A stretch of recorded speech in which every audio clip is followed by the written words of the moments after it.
সম্মানিত হাজিরিন, সেই কালামে রব্বানি থেকে, সেই সূরা থেকে আমি কিছু কথা উপস্থাপন করতে চাচ্ছি। আল্লাহ পাক বলছেন, তোমরা 4টি কাজ করো, আমি তোমাকে 2টা পুরস্কার দেব। রহমত দিয়ে ধন্য করব, তোমার জীবনের গুনাহ মাফ করে দেব। সুবহানাল্লাহ।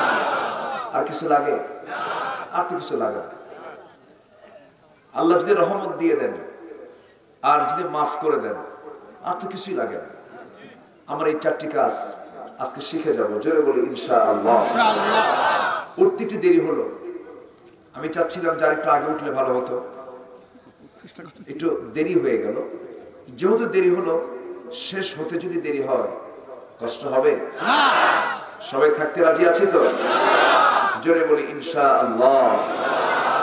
আমি ভুয়াপুরে প্রথম এসেছি 2001 সালে, অনেক আগে। তো আমাকে একজন বলেন, হুজুর আপনার বয়স কত? 30 না 31? তো বললাম 20 বছর আগে আপনার এলাকায় মাহফিলে আসছিলাম। কি যেন আমার ওই যে কি বলেন এরকম, হারে খায় নারী চষে, বাড়ে না কপালের দোষে কথা আছে। আমি খুবই আনন্দিত, এই পুরাতন একটি জায়গায় আমি আসতে পেরেছি। এবার দিয়ে আমার আসা হবে 3বার আসা হবে। আমার তুলা ভাইও খুব কাছের মানুষ, আপনারাও দূরের মানুষ না, আপনারাও কাছের মানুষ। আমাদের ঈমানের সম্পর্ক। আমি যেহেতু কাছের, বলি আলহামদুলিল্লাহ। আলহামদুলিল্লাহ, জোরে বলি আলহামদুলিল্লাহ। আমাদের যে সম্পর্ক, এই সম্পর্ক হাসর পর্যন্ত গড়াবে। আমিন। গড়াবে না? ঈমানের সম্পর্ক এটা কি ক্ষণস্থায়ী না চিরস্থায়ী? চিরস্থায়ী। বিশাল ব্যাপার। আমার ভাইরা, আসুন আমরা মূল আলোচনার দিকে চলে আসি। আমরা কোন ব্যক্তির মস্তিষ্ক প্রসূত কোনো কথা আমরা শুনতে আসিনি, এসেছি মূলত সবচেয়ে দামি কথা। কার কথা? আল্লাহ। আসতে বলবেন না, কার কথা? আমাকে পাঠিয়েছেন দুনিয়া থেকে, আবার নিয়ে যাবেন কে? বিচার করবেন কে? জান্নাত দিবেন কে? জাহান্নাম দিবেন কে? দোষ কার? আমার। আল্লাহর দোষ? জাহান্নামে যাবে আল্লাহর দোষে না নিজের দোষে? নিজের দোষে। আমার ভাইরা, এই ক্ষণ জীবন আল্লাহ রাব্বুল আলামিন আমাকে আপনাকে কেন দিলেন, কি জন্য দিলেন? মহান রাব্বুল আলামিন বলছেন, হুয়াল্লাযী খালাকাল মাউতা ওয়াল হায়াতা লিয়াবলুয়াকুম আইয়ুকুম আহসানু আমালা। আল্লাহু আকবার। যিনি জীবন এবং মৃত্যু দান করেছেন যেন তিনি বুঝে নিতে পারেন তোমাদের মধ্যে কোন কোন বান্দাগুলো ভালো আমল করে যেতে পারে। এই দুনিয়াতে আমাকে আপনাকে নেক আমলের জন্য পাঠানো হয়েছে, কিন্তু দুঃখজনক হলো সত্য, চোখের সামনে আজকে আমরা দেখি ভালো কাজ বেশি না মন্দ কাজ বেশি। জান্নাত পাওয়ার জন্য তো বেশি আমল লাগবে না। আল্লাহ রাব্বুল আলামিন একটা আয়াতে বলছেন, ইন্নাল্লাযীনা আমানু ওয়া আমিলুস সালিহাত কানাত লাহুম জান্নাতুল ফিরদাউসি নুজুলা।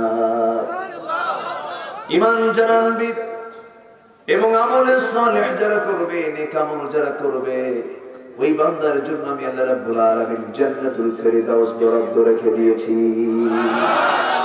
জোরে বলি সুবহানাল্লাহ। মাইকলা কোথায়? মাইকলা এই ধমক দিয়ে না, ধমক দিয়ে আপনার ধমক এসে ভয় পাবে। এটা আমার কানে একটা আওয়াজ দরকার, মঞ্চে এটা আওয়াজ কমানো হচ্ছে, এটা আমার দিকে কাছ থেকে দেখেন তো একটু দেওয়া যায় কি? সম্মানিত ভাইয়েরা, আমার দিকে তাকান। কষ্ট পাচ্ছেন আপনারা? কোন অসুবিধা? আচ্ছা আচ্ছা, ঠিক আছে। সম্মানিত ভাইয়েরা, এই দুনিয়া একদিন পাড়ি আমরা দেব, কিন্তু দুনিয়া পার হওয়ার পর সামনে যে একটি সময় আসছে, সেটা ক্ষণকাল না চিরকাল? ক্ষণকাল না চিরকাল? চিরকাল। যার শুরু আছে কিন্তু শেষ নাই, আর এই দুনিয়ার শুরু আছে, শেষ আছে। আমার ভাইরা, সেই পরকালীন জিন্দেগীর জন্য আমাকে আপনাকে যে পাথেয় সংগ্রহ করতে হবে, সেই পাথেয় সংগ্রহ করার জন্য আল্লাহ রাব্বুল আলামিন এই কিতাবটা দিয়েছেন। পরকাল যদি না থাকতো এই কিতাবের কোনো প্রয়োজন ছিল না। পরকাল আছে বলেই তো আল্লাহ রাব্বুল আলামিন এই কিতাবটা দিয়েছেন। আর এই কিতাব যদি আমি আপনি ফলো করি, এই কিতাব আমাকে আপনাকে জান্নাতের দরজায় পর্যন্ত পৌঁছায়া দিবে। আল্লাহ রাব্বুল আলামিন বান্দাকে প্রশ্ন করে বলছেন, فَأَيْنَ تَذْهَبُونَ إِنْ هُوَ إِلَّا ذِكْرٌ لِلْعَالَمِينَ لِمَنْ كَانَ فَأَيْنَ تَذْهَبُونَ إِنْ هُوَ إِلَّا ذِكْرٌ لِلْعَالَمِينَ জোরে বলি আল্লাহু আকবার। আল্লাহু আকবার। বান্দা তুমি কোথায় যাও, কোন দিকে দৌড়াও? সবচেয়ে বড় জিকির তো তোমার জন্য এই কিতাব। এই কিতাবকে তুমি ফলো করো, এই কিতাবকে জানার চেষ্টা করো, বোঝার চেষ্টা করো। ফাকরাউ মা তায়াসসারা মিনহু। আল্লাহ রাব্বুল আলামিন বলেন, চারটি কাজ তোমাকে করতে হবে, আমি তোমাকে মাফ করে দেব, আমি তোমার প্রতি রহমত নাযিল করব। নাম্বার 1 হলো তোমাকে কোরআনটা বুঝে শুনে পড়তে হবে। যতটুকু পারো তুমি কোরআনটা সুন্দর করে পড়ার চেষ্টা করো। দুঃখ লাগে, আমার দেশের অধিকাংশ মুসলমান কোরআন কি পড়তে পারে নাকি? পড়তে পারে? 50 বছর হয়ে গেছে, 60 বছর হয়ে গেছে, কোরআনটা পড়তে পারেন না। বড় চাচা 60-70 বছর হলো আপনি কোরআন পড়তে পারলেন না। কিন্তু যখন চাচাকে বলে, চাচা আপনি কোরআন পড়তে পারেন না কেন? বাবা খুব কঠিন, আছে না? খুব কঠিন বাবা, পারি না।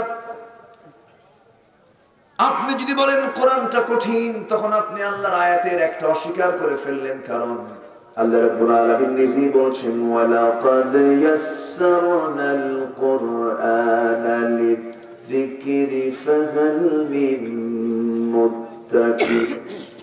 বান্দারে, আমি তোমার জন্য কোরআনটাকে সহজ করেছি, তোমার জন্য শ্রীহীন করে দেই নাই, তোমার জন্য বোঝা করে দেই নাই। কোরআন তোমার জন্য খুবই খুবই সহজ করে দিয়েছি। আল্লাহ একবার বললেন না, দুবার বললেন না, 4-4টি বার বান্দাকে এই কথা বলে দিলেন, বান্দা আমি তোমার জন্য কঠিন করে দেই নাই কিতাবকে, কেন তুমি কোরআনটা পড়ো না? আফালা ইয়াতাদাব্বারুনাল কুরআন আম আলা কুলুবিন আকফালুহা। কি হলো তোমাদের? এটা নিয়ে তোমাদের কোনো গবেষণা নাই? কেন তোমরা এটাকে নিয়ে রিসার্চ করো না? এর মধ্যে তো সবই ছিল, সবই আছে। আজকে জ্ঞান বিজ্ঞানে মুসলমানদের অবদান, প্রাথমিক অবদান মুসলমানদেরই বেশি। প্রায় 50 জন বিজ্ঞানী, রসায়ন বলেন, ফিজিক্স বলেন, কেমিস্ট্রি বলেন, জুলজি বলেন, বায়োলজি বলেন, চিকিৎসা শাস্ত্র বলেন, ত্রিকোণমিতি বলেন, জ্যামিতি বলেন, সকল ক্ষেত্রে সমস্ত কিছুর মূল উৎস, মূল সূত্রগুলো মুসলমানই পৃথিবীতে এনেছিল। কিন্তু আজকে মুসলমান সেই গবেষণা বাদ দিয়েছে। এই গোটা কোরআনের 300 থেকে 350 আয়াত আছে শুধু সায়েন্সের উপরে। সব তথ্য ইসলাম দিয়েছে, কোরআন দিয়েছে। সকল জ্ঞান এবং বিজ্ঞানের মূল হলো কোরআন। যেখানে সকল জ্ঞান শেষ, সেখানে কোরআনের জ্ঞান শুরু। জোরে বলি সুবহানাল্লাহ, আরো জোরে বলি সুবহানাল্লাহ। আমার বন্ধুগণ, সেই জন্য সেই কিতাবটা আমাদের গবেষণার দরকার আছে না নাই? আমার চাচা কোরআন পড়তে পারে না, বুড়ো চাচা কোরআন বুঝতে পারেন না, কোরআনটা পড়তে নাকি তার খুব কঠিন মনে হয়। কিন্তু চাচাকে যখন বলা হয়, চাচা ভুয়াপুরের মেইন রাস্তার মোড়ে যে একটা জমি আছে, সেই জমির দাগ নাম্বার কত? 93। সিএস কোথায় মারার কত? আমাদের সব বলে দিচ্ছেন। জমির মামলা আছে, ফাইল নিয়ে জজ কোর্টের বারান্দায় সকাল থেকে সন্ধ্যা, কোনো তার ক্লান্তি নাই, কোনো বিরক্তি নাই। ও চাচা, আপনি দুনিয়ার কোন জীবনের জমির দাগ number, CS number, RS number সব আপনি জানলেন, কিন্তু জান্নাত পেতে হলে জান্নাতের দাগ নাম্বার আছে না নাই? সেই জান্নাতের দাগ নাম্বার খুঁজে বের করার জন্য সেই দাগ নাম্বার পাওয়া যাবে কোন কিতাবে? কোরআনে পাওয়া যাবে।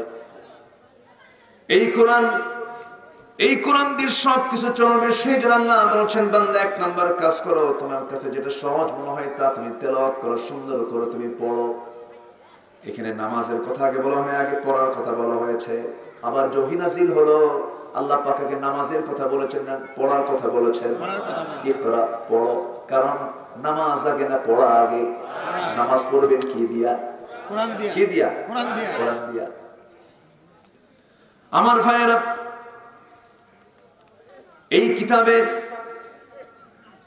অনুসরণ না থাকার কারণে, এই কিতাবটা না বোঝার কারণে নৈতিকতার শিক্ষা থেকে জাতি বঞ্চিত। আজকে বেয়াদবির কি চূড়ান্ত মাত্রা সব অতিক্রম করে ফেলেছে। কোথাও কোনো স্নেহ নাই, সম্মান নাই, মর্যাদা নাই। মসজিদে যাবেন, মসজিদেও শান্তি নাই। মসজিদের ইমাম মুসল্লিকে ধমকায় না মুসল্লি ইমামকে ধমকায়? মুসল্লি ইমামকে ধমকায়। নামাজ কবুলের পূর্ব শর্ত এটা নাকি? নামাজ কবুলের পূর্ব শর্ত না, ভুল। মুসল্লি ইমামকে ধমকায়। মসজিদের সভাপতি অসুস্থ হলে, মসজিদের সভাপতি যদি অসুস্থ হয়, ইমাম সাহেব কয় আলহামদুলিল্লাহ, বুঝেন না? আর যদি মারা যায় কয় সুম্মা আলহামদুলিল্লাহ। কি সম্পর্ক, মধুর সম্পর্ক। কেন এগুলো হচ্ছে? এগুলো কেন হয়?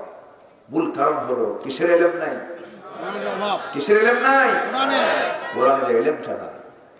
এই তো মসজিদ গেল, শিক্ষাঙ্গনে যান, ছাত্র শিক্ষককে তাড়া করে ঘরের মধ্যে তুলে, শিক্ষক থরথর করে কাঁপে আর বলে, বাবা তুই যা বলবি তাই হবে। ঠিক কিনা? এই হচ্ছে শিক্ষাঙ্গনের অবস্থা। সম্মানিত ভাইয়েরা, আজকে এই বেয়াদবিগুলো তৈরি হচ্ছে, জাতীয় কিছু বেয়াদব আছে। আসতে বলবেন না, আছে না? নয়, জাতীয় কিছু বেয়াদব আছে। সবাই বলবো আছে, ভালো আছে। ভালো আছে বলেই তো পৃথিবী টিকে আছে। ভালো আছে। আমরা কি এমন কি করেছি? আলেম ওলামারা এদেশের ক্ষমতার চেয়ারে কখনো বসেছে না। ৭১, ২১, ৫০ বছর স্বাধীনতা, ক্ষমতার চেয়ারে তো আলেম ওলামা বসে নাই। আপনি হাত ভাঙবেন কেন? আপনি ঘাড় মটকা দিবেন কেন? হাত তো তারই ভাঙবেন যে আমরা চুরির চান্সই পাই না। দেশ স্বাধীনতার পর থেকে নিয়ে আজ পর্যন্ত যত বৈদেশিক সাহায্য এসেছে তার 75% টাকা গেছে নেতাদের পকেটে। আর আমাদের হাত ভাঙবে, ঘাড় মটকায় দিবে। আরেকজন কয় খেলা ঠেকা পড়ছে, খেলা ফাউল প্লেয়ার। ঠিক কিনা? কষ্ট পাচ্ছেন?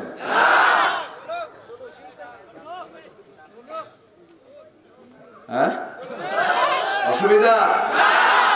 আরে বাঁচবই তো কয়দিন, ভয় করে লাভ কি? যদি না মরতাম তাহলে না হয় একটু কৌশল করতাম। মরেই যাব, তুমিও মরবা, আমিও মরবো।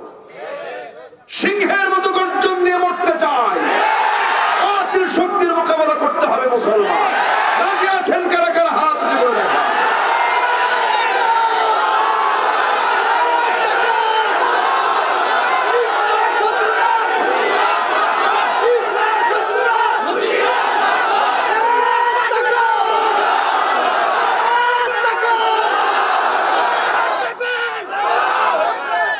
সম্মানিত ভাইয়েরা, মূর্খের সঙ্গে খেলা যাবে না। মূর্খের সাথে এটা কার নিষেধ? আল্লাহ নিজে নিষেধ করে দিয়েছে। সবার সঙ্গে তুমি খেলতে যাবে না, সবার সঙ্গে তুমি তর্ক বিতর্ক করতে যাবে না। ওয়াইবাদুর রাহমানিল্লাযীনা ইয়ামশুনা আলাল আরদি হাওনা ওয়া ইযা খাতাবাহুমুল জাহিলুনা ক্বালু সালামা।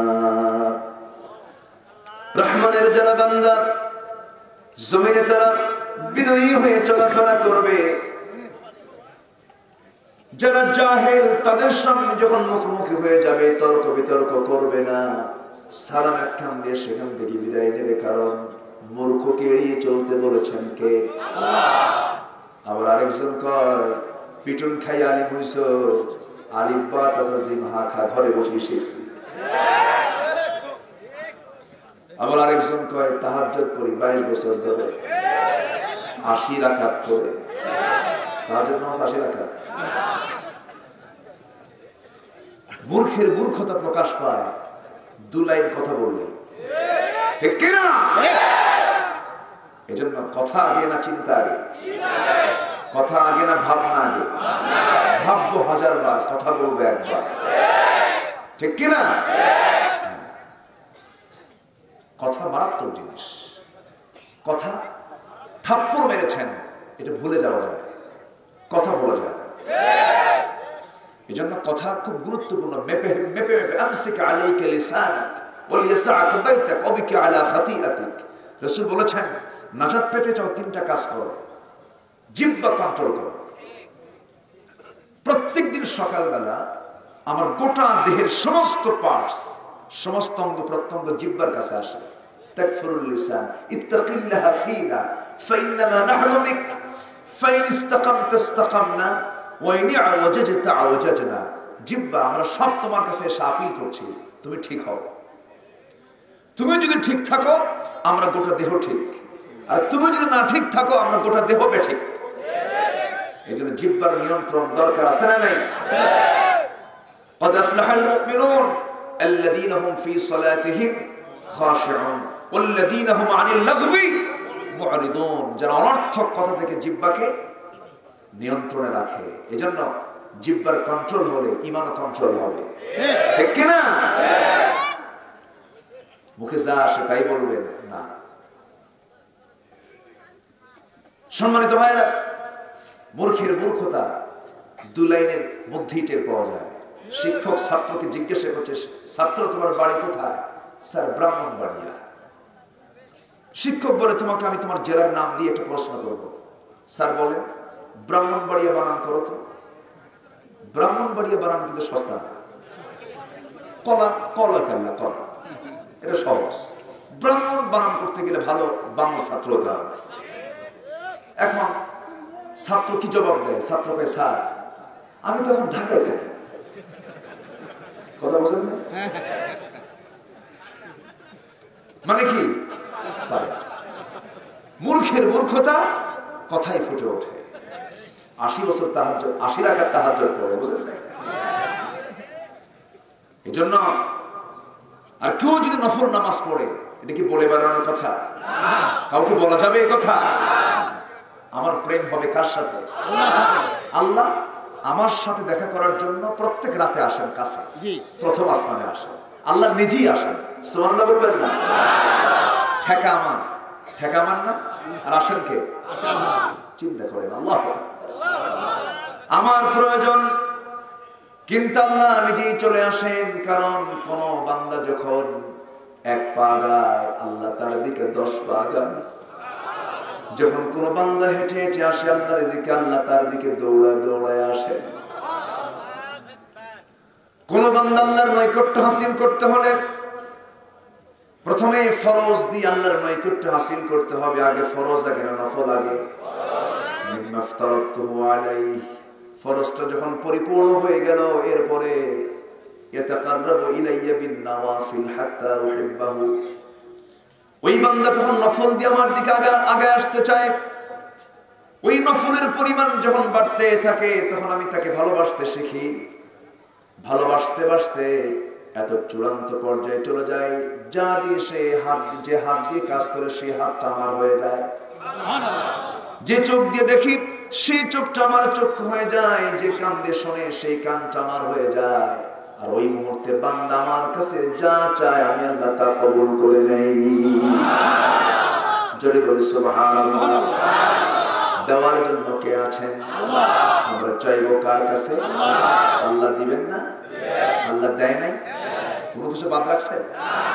করোনা দিয়েছেন কে? এটাও দিয়েছেন। করোনাও দিয়েছেন তিনি, আবার ওষুধও দিয়েছেন তিনি। ভ্যাকসিন তৈরি হয়েছে। হয়তো বলবেন হুজুর ভ্যাকসিন তো মানুষ তৈরি করলো, হয়তো বলতে পারেন।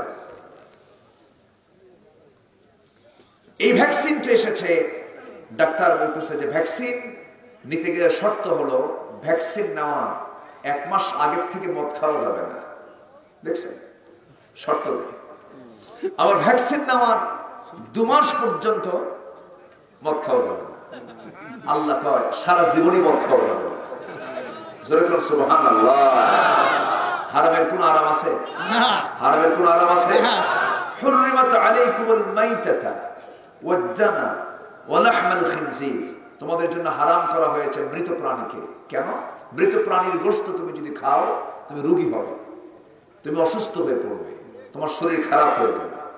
রক্ত এটা কোনো খাদ্য না, এটা তোমার জন্য বিশাল ক্ষতিকর, খাওয়া যাবে না। শুকরের মাংস হারাম, আমেরিকা ওখানে হারাম ঘোষণা করছে।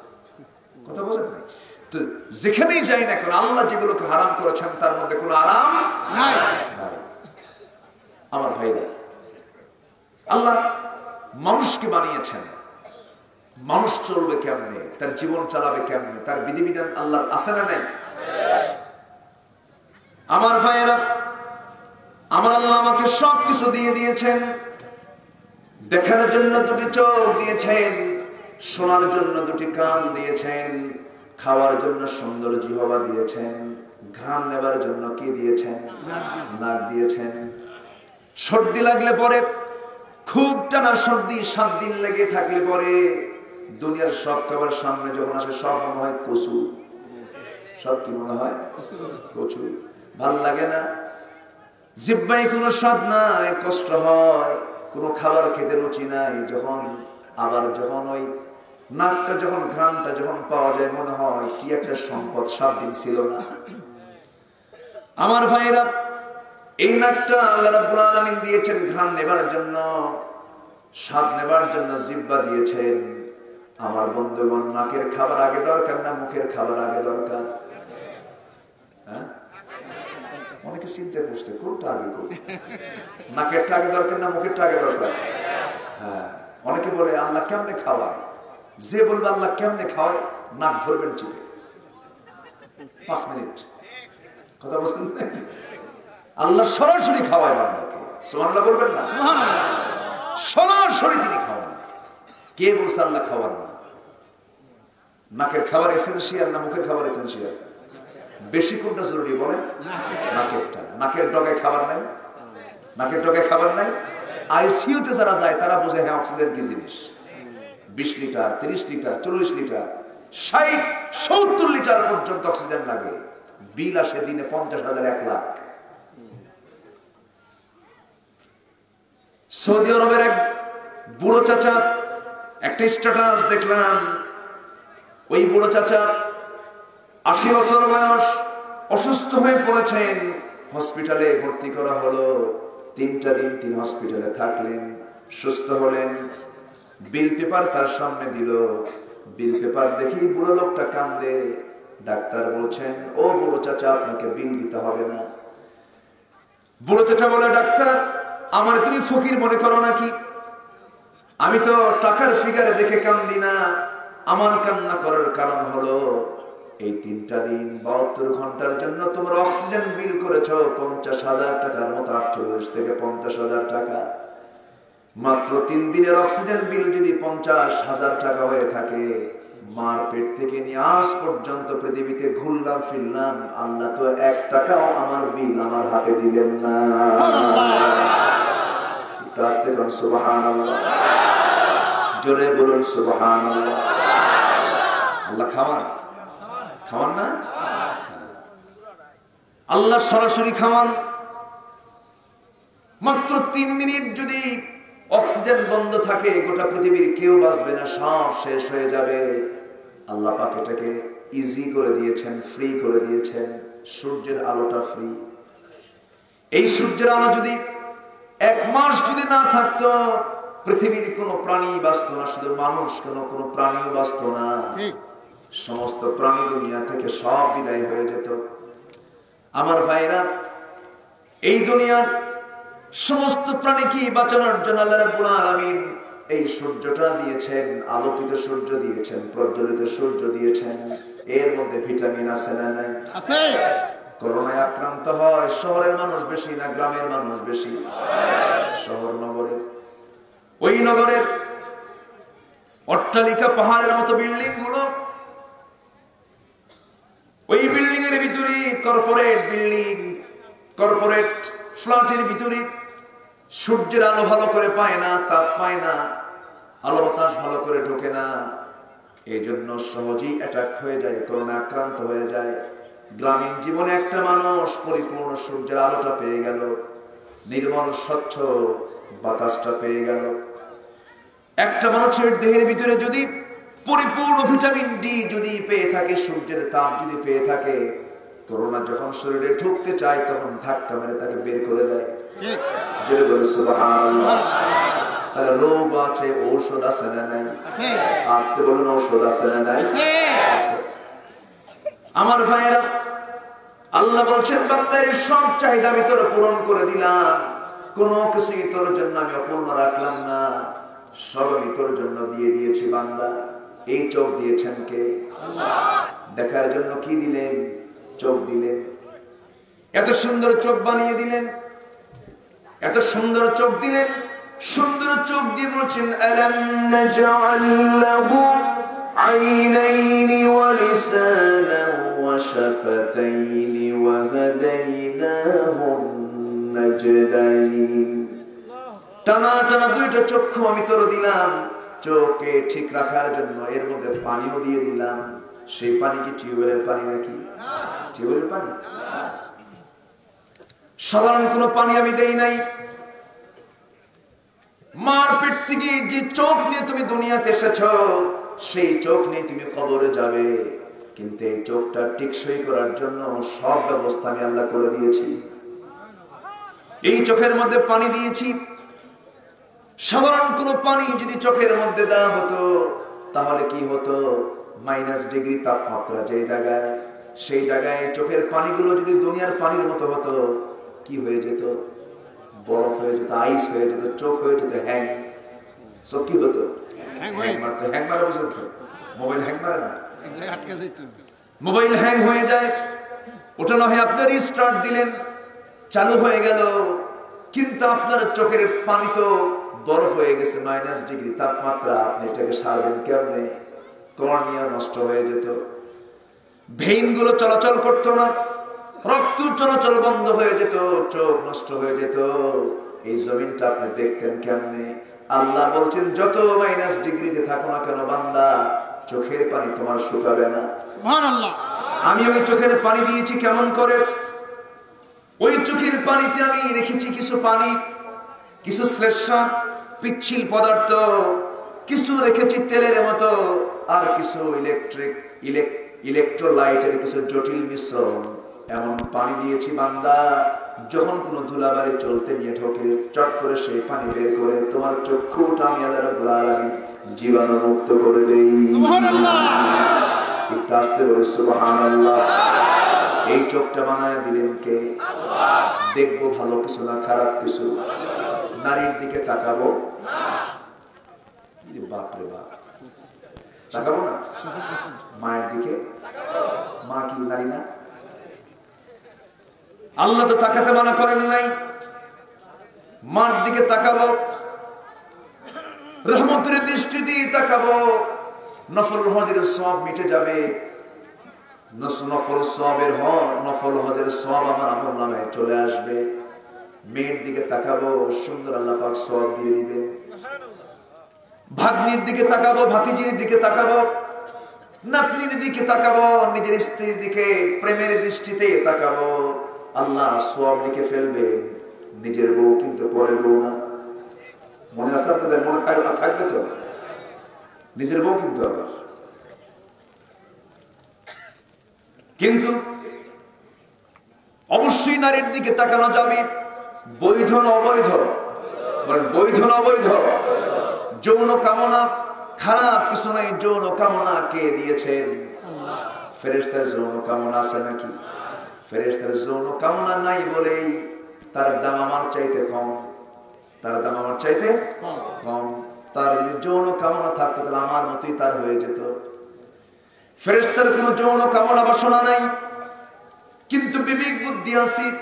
আবার পৃথিবীর সকল প্রাণীর ভিতরে বিবেক বুদ্ধি নেই, কিন্তু কামনা বাসনা আছে, যৌন কামনা আছে। আর আল্লাহ পাক মানুষের মধ্যে যৌন কামনা বাসনাও দিয়েছেন, বিবেক বুদ্ধিও দিয়েছেন। কোরআন দিয়ে যদি খেটে বিবেকটা নিরপেক্ষ রেখে সুন্দর করে যদি চলতে পারে, ওই বান্দার মর্যাদা ফেরেশতার চাইতে বেশি হয়ে যাবে। জোরে বলি সুবহানাল্লাহ। এই জন্য সবার আগে কোরআন দরকার আছে না? আল্লাহ রাব্বুল আলামিন চোখটা বানায় দিলেন, বান্দা চোখ দিয়ে পড়ো, চোখ দিয়ে দেখো। কি দেখবা? আফালা ইয়ানজুরুনা ইলাল ইবিলি কাইফা খুলিকাত। এরা কি উটের দিকে তাকায় না?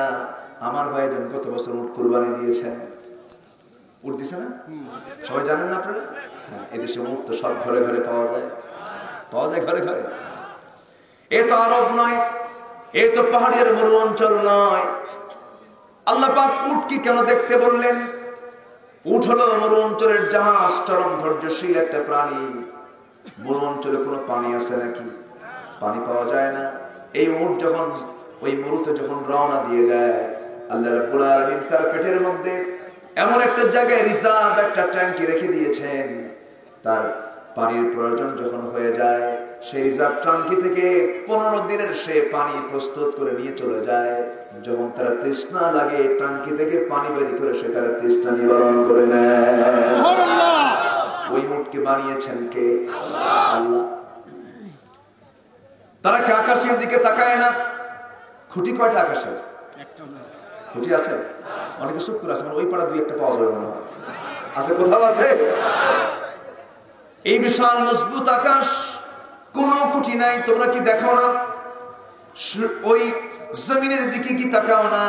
ওই পাহাড়ের দিকে কি তাকাও না? পাহাড়গুলো পেরেকের মতো বানিয়েছি। তোমার বাড়ির টিনের চালটাকে আটকানোর জন্য যেমন লোহা দিয়ে তুমি আটকাও, এই জমিনটা যেন আন্দোলিত না হয়, মাঝে মাঝে আমি আল্লাহ পাহাড় দিয়েছি। সেই পাহাড়গুলো দিলেন লোহার মতো করে, পেরেকের মতো করে, আর সেই পাহাড়গুলো কেটে সব সমান বানায়। দোষ কার? আমাদের। আল্লাহ না। কি কথা কি বোঝা যায়? সব তো আল্লাহ দিয়ে দিলেন। বান্দা, আমি তোর জন্য সবকিছু বানিয়ে দিয়েছি, বান্দা এগুলো দেখবি আর ফিকির করবি আমার, আর জিকির করবি আলহামদুলিল্লাহি রাব্বিল আলামিন। সবাই বলেন আলহামদুলিল্লাহি রাব্বিল আলামিন আর রহমানির রহিম মালিক ইয়াউমিদ্দিন ইয়্যাকা না'বুদু ওয়া ইয়্যাকা নাস্তাঈন ইহদিনাস সিরাতাল মুস্তাকিম সিরাতাল লাযীনা আন'আমতা আলাইহিম গায়রিল মাগদুবি আলাইহিম ওয়ালাদ-দাল্লিন।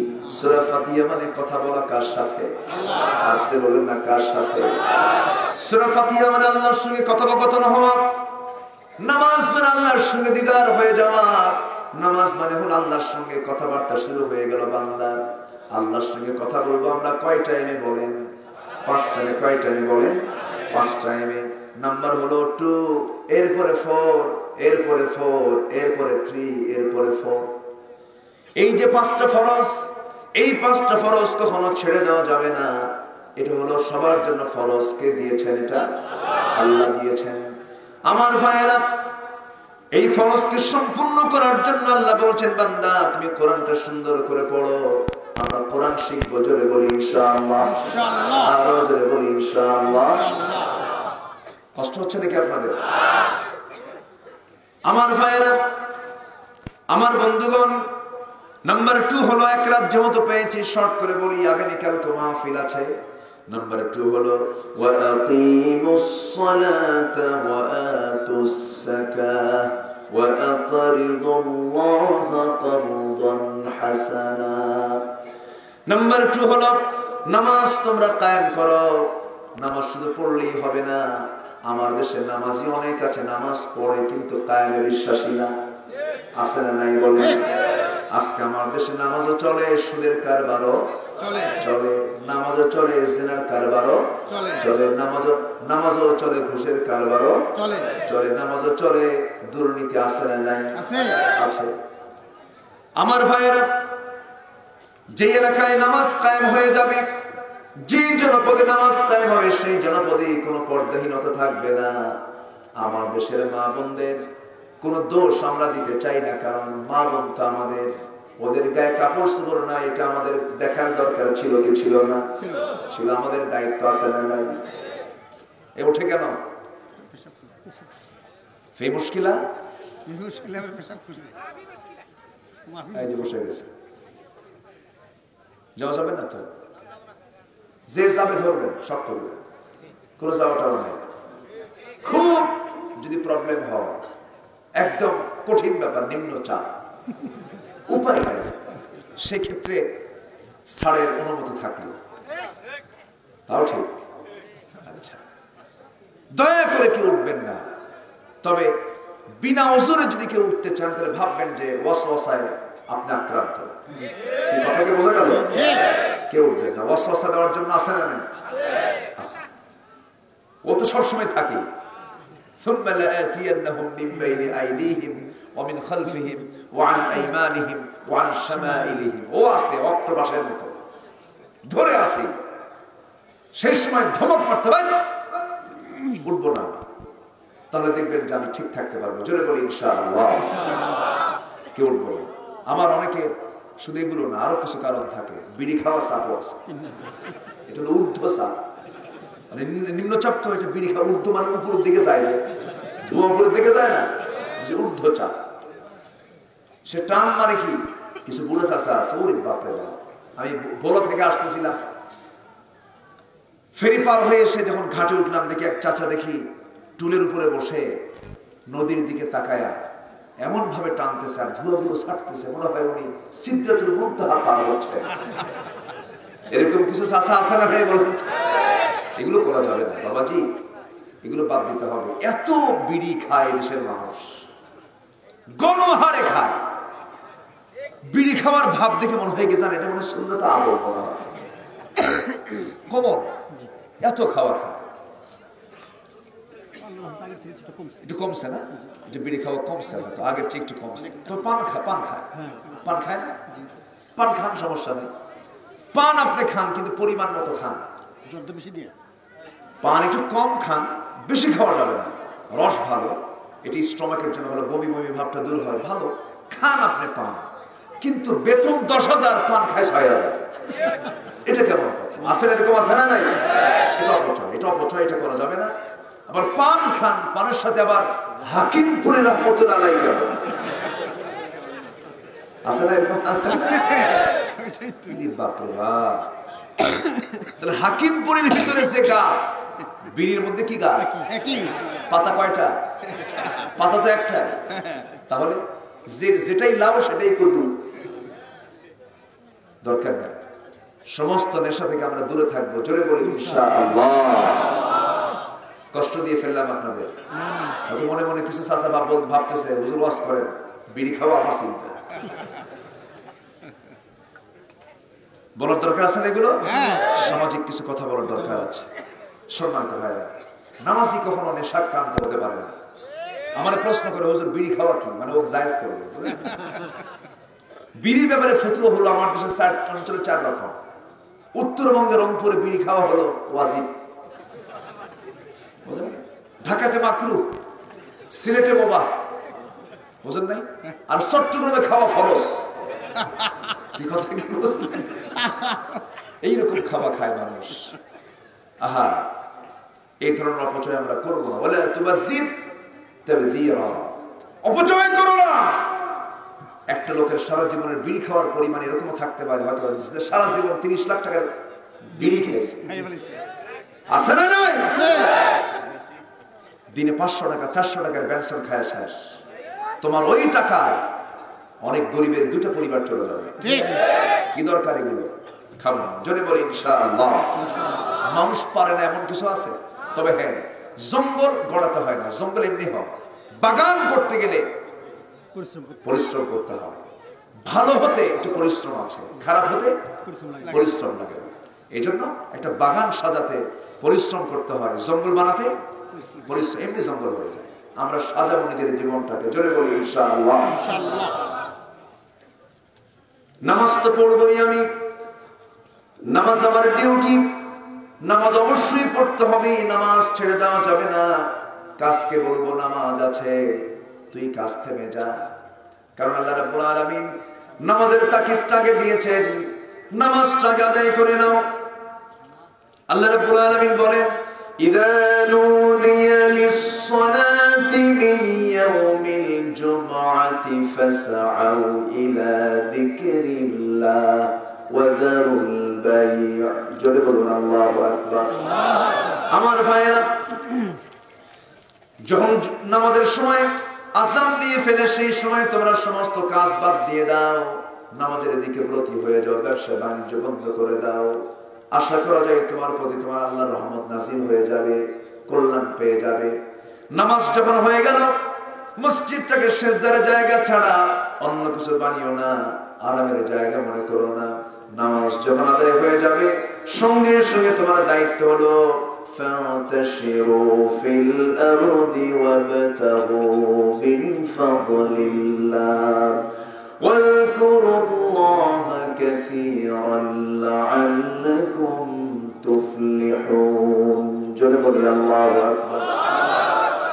নামাজ যখন তোমার আদায় হয়ে গেল, মসজিদ থেকে বের হয়ে পড়ো, জীবিকার অন্বেষণ করো, রুটি রুজির ব্যবস্থা করো, ব্যবসা করো, বাণিজ্য করো, চাকরি করো, ব্যাংক করো, বীমা করো, সব কিছু তুমি চালিয়ে যাও, কিন্তু সেই জায়গায় আইন মেনে চলো কার?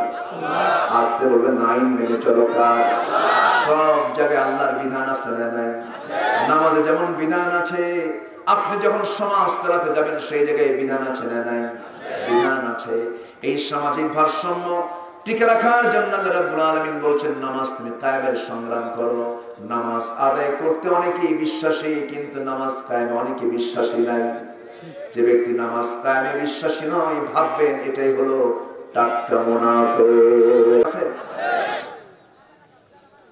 আমার ভাইয়েরা, মুনাফিকও নামাজ পড়ে, মুনাফিকরা কিন্তু নামাজ বাদ দেয় না। মুনাফিকরা নামাজ পড়ে, কিন্তু মুনাফিকরা কখনো নামাজ কায়েমে বিশ্বাসী হবে না। আমার নবীজি আল্লাহ রাব্বুল আলামিন নামাজ পড়তে বলেছেন গোটা কোরআনে মাত্র একবার। কয়বার বলেছেন?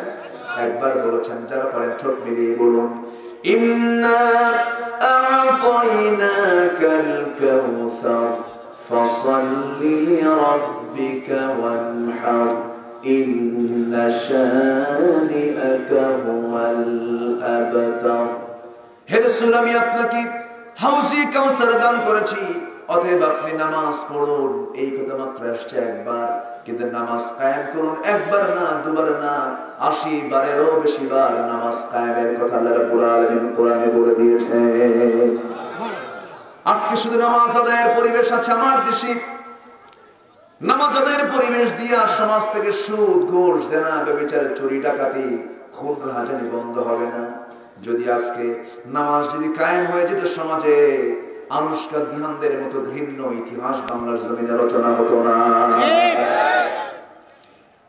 এই যে বিকৃত যৌনাচার গুলো, এই বিকৃত যৌনাচার কোথা থেকে আসলো? এসেছে ইউরোপ আমেরিকা থেকে। ইউরোপ আমেরিকা এটা আমাদের কোন সভ্যতার আওতায় পড়ে না। তারা আমাদের মডেল হবে কেমনে? আমেরিকা আমার জন্য কোনোদিন মডেল হতে পারে না। আমেরিকার পার্লামেন্টে সমকামিতার আইন পাস হয়, যা কুত্তার যা কুকুরের ভিতরেও নাই, শুকুরের ভিতরেও নাই। সম্মানিত ভাইরা, আজকে যুবকরা চরিত্রহীন হয়ে পড়ছে, নৈতিক জ্ঞান না থাকার কারণে বিপদগামী হয়ে যাচ্ছে। আজকে যদি সব সিলেবাসের পাশাপাশি এই সিলেবাসটা যদি বাধ্যতামূলক করে দেওয়া হতো, আজকে আনুষ্কার মরণ হয় না, তনুর মৃত্যু হয় না, ধর্ষণের সেঞ্চুরির ইতিহাস বাংলার জমিনে প্রতিষ্ঠিত হয় না, ঠিক কিনা? কিন্তু এগুলো বন্ধ করার জন্য কিছু বুদ্ধির দরকার। তো আমার দেশে কিছু বুদ্ধিজীবী আছে, বুঝলেন?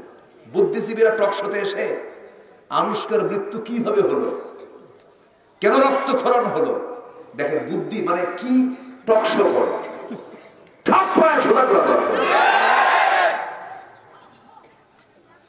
ধর্ষণ বন্ধ হবে কেমনে সেই পদ্ধতি বের করো। মৎস্যজীবী মাছ বেঁচে খায়, বুদ্ধিজীবী বুদ্ধি বেঁচে খায়। আবার আরেকজন কয় যে নবীর স্ত্রী আয়েশা আবার আমাদের আম্মা হয় কেন? চিন্তা করা যায় এই ধরনের উদ্যত্ত কথা, মারাত্মক কথা কোরআনে বলে দেওয়া হচ্ছে। নবীর স্ত্রী হলো উম্মতের জন্য মা, আছে না নাই? আছে না নাই? এরা বলে কেমন করে নবী স্ত্রী আমাদের জন্য মা হয়? এটা একটা হাস্যকর কথা। এই কথা বলা মানে কি সে কি বুদ্ধিজীবী? সে কি বুদ্ধিজীবী? এই সমস্ত দুষ্ট নাস্তিক চক্র বাংলার জমিনে আছে না নাই? আসতে বলবেন না, আছে না নাই? মূল কারণ হচ্ছে একটি, দ্বীনের জ্ঞানগুলো না থাকা। কি সমস্যা? ছোট ছোট বাচ্চারা ওরা এগুলো করে, ওদের নামাজ পড়া দেখছেন শুক্রবার, সবার পিছনে দাঁড়ায়, একজন রুকুতে যায়, পিছনে আরেকজন ঘুটা মারে, আছে না নাই? ওদের কাম এই ঘুটা মারা আল্লাহ কবুল করবে। জোরে বলে সুবহানাল্লাহ। বাচ্চারা এগুলো করে, এগুলো করবে, ধমক দেওয়া যাবে না। ধমক দিবেন তো আমার নবীর একটা সুন্নাহ আমলকে আপনি বর্জন করে ফেলবেন। বাচ্চাদেরকে কখনো ধমক দিবেন না, কখনোই না। যা করে করুন, ধমক দিবেন না। সুন্দর করে তার পক্ষ নিয়ে আসতে গেলে বসা বুঝায় বলবেন, বাবা এটা করতে নেই। আপনি যদি ধমক দেন, তার বিকাশ, তার যে ডেভেলপ মনস্তাত্ত্বিক যে অনুভূতিটা, এটা উপরের দিকে যাবে না, বরঞ্চ ক্ষতি হয়ে যাবে। ছোট বাচ্চাদের এসে ধমক দিতে মানা করেছেন। বাচ্চারা ডিস্টার্ব করে না? করে। কিছু নানা আছে, দাদা আছে, খুব খিটখিটে মেজাজ, টোকা মারলে বারুদের মতো জ্বলে। এরকম কিছু দাদা নানা আছে না? নাতি আসতেই পারে না কাছে, ধমক দিয়ে সরায় দেয়। নাতি মনে মনে কয়, বুড়া তুই মরবি কোনদিন, কুলখানি খাবে। কথা বোঝেন? এই জন্য ধৈর্যশীল হতে হবে। ছোট্ট বাচ্চারা তারা কখনো যেন ধমক খেয়ে ওরা যেন না বলা হয়, আমরা এটা খেয়াল করবো। রাসূল এগুলো শিখিয়েছেন, বলি আলহামদুলিল্লাহ। ধমক টমক দিয়েন না, ধমক টমক দিয়েন, আর এমনি ঠিক হয়ে যাবে। সম্মানিত ভাইরা, নামাজ আমরা পড়ি তো সবাই, নাকি? নামাজ পড়ি না? কি নামাজ পড়ি? 5 ওয়াক্ত পড়ি তো, নাকি? বুঝে শুনে পড়ি। এক বেচারি হিন্দু মানুষ মসজিদের পাশে দিয়ে প্রত্যেক দিন যায়। ইমাম সাহেব রুকু থেকে ওঠার সময় বলেন, সামি আল্লাহু লিমান হামিদা। হিন্দু লোকের চিন্তা হলো প্রত্যেকটা দিন ইমাম সাহেব একই দোয়া পড়ে, একটা মহিলার নামে দোয়া করে, হামিদা হামিদা হামিদা, রহিমা করিমা না। কি কথা বুঝতেছেন? হিন্দুর মধ্যে চিন্তা তো আসতেই পারে। আর কাকে বলে? তার সঙ্গে, তার ঘরের সঙ্গে একটা ঘর, সে আবার মুসলিম, তাকে ডাক দিয়ে বলল, দাদা তোমরা তো মুসলমান, তুমি হয়তো অবশ্যই জানবা, এই প্রত্যেক দিন সামনে দিয়ে যায় ইমাম সাহেব শুধু হামিদা হামিদা করে, হামিদা এটা কারণ একটু বলো তো। এখন এই মুসল্লি বলে, ভাই আমি 25 বছর যাবত বা জামাতের সাথে মসজিদে 5 ওয়াক্ত নামাজ প্রথম কাতারে পড়ি, আমিও আজ পর্যন্ত জানি না আসলে হামিদা মেয়েটা কার। তাহলে কি আমার কথা বোঝা গেল? এখন বলেন,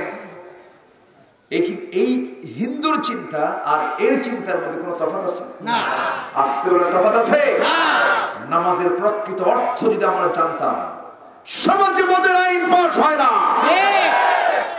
সমাজে জেনার এই অনুকূল পরিবেশ তৈরি হয় না। যে সমাজে নামাজ থাকবে সে সমাজে ফাহেসা কাজ থাকবে না, ঠিক কিনা? আছে না? আয়াত আছে।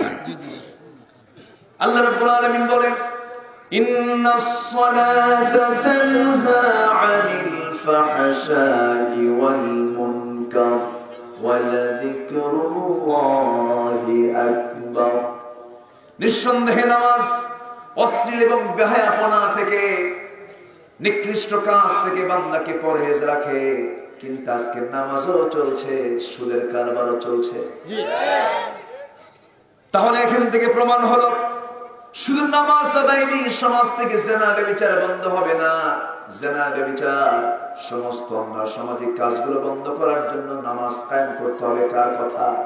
আল্লাহ সুন্দর করে জানিয়ে দিলেন, আল্লাযীনা ইম্মাক্কান্নাহুম ফিল আরদি আকামুস সালাহ ওয়া আতাউস যাকাতা ওয়া আমারু বিল মা'রুফ ওয়া নাহাউ আনিল মুনকার ওয়া লিল্লাহি আকিবাতুল উমুর। জোরে বলি আল্লাহু আকবার।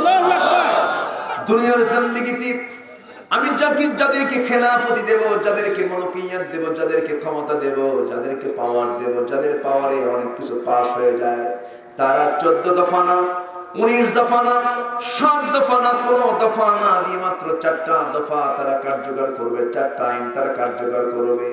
আমি চ্যালেঞ্জ দিয়ে বললাম, গোটা কোরআনের সমস্ত আয়াতকে আপনি বাদ দিয়ে শুধু একটা আয়াত আপনি চালু করে দেন, নামাজ কায়েম করেন, যাকাত আদায় করেন, সৎ কাজের আদেশ দেন, অসৎ কাজের বাধা দেন, আল্লাহর কসম সমাজে জান্নাতের বাতাস প্রবাহিত হতে থাকবে, ঠিক কি না? কিন্তু এই কথা বললি তো আমরা মৌলবাদী। আমরা কোরআন, যে কোরআন তো মূল, কোরআন কি মূল, কোরআন দিয়ে কথা বলে বলে এই মৌলবাদী। আমাকে মৌলবাদী বলো, সত্যের পথে চলতে গেলে আমাকে মানবতা বিরোধী অপরাধী বলো, যা বলো বলো, কিন্তু তোমাকে আল্লাহ বলেন তুমি কুকুরের চেয়েও জঘন্য। উলাইকা কাল আনআম বাল হুম আদাল। আল্লাহর গালি সবচেয়ে বড় গালি, তোদের গালি আমাদের কোনো যায় আসে না। সম্মানিত ভাইরা, কথা অনেক আছে, সময় লাগবে, আমাকে আজকে সময় দিতে হবে আপনাদের ইনশাআল্লাহ। ইনশাআল্লাহ সময় দিতে রাজি আছেন তো? ইনশাআল্লাহ। উঠতে চাইছি 9টায়, উঠছে অনেক দেরি করে। দুঃখিত। সবকিছুর একটা যৌবন কাল থাকে না? মানুষের যৌবন কাল হলো 25 থেকে 40 বছর। 3-4 রাত ঘুম না পারলেও শরীর চলে। 40 যখন পার হয়, চামড়া ঢিল, চোখে কম দেখে, ঘুম না পারলে শরীর কাট, চামড়াগুলো ঢিল হয়ে যায়। তেমনি মাহফিলের একটা যৌবন কাল আছে, সেটা হলো সর্বোচ্চ 9টা থেকে 11টা। সেই যৌবন কাল পার করে আমি উঠছি বুড়া কালে, বুঝলেন? এই কিছুক্ষণ পর পরই দেখবো কিছু শ্রোতা আছে, এরকম আছে না? না না, ওই দেখেন শুরু হয়েছে কিছু। সবাই আসি তো নাকি? আসি সবাই তাজা, আসি তো তাজা না মরা? ঠিক আছে, বলি আলহামদুলিল্লাহ।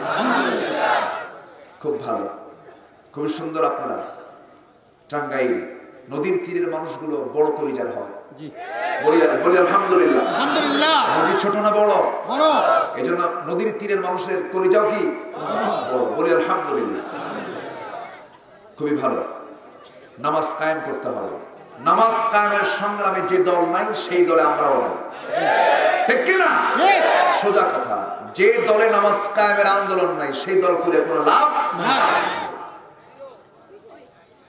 আমার ভাইরা,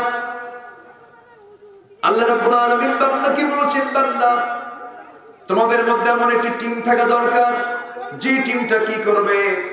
ওয়ালতাকুম মিনকুম উম্মাতুন ইয়াদউনা ইলাল খায়রি ওয়া ইয়া'মুরুনা বিল মা'রুফি ওয়া ইয়ানহাউনা আনিল মুনকার।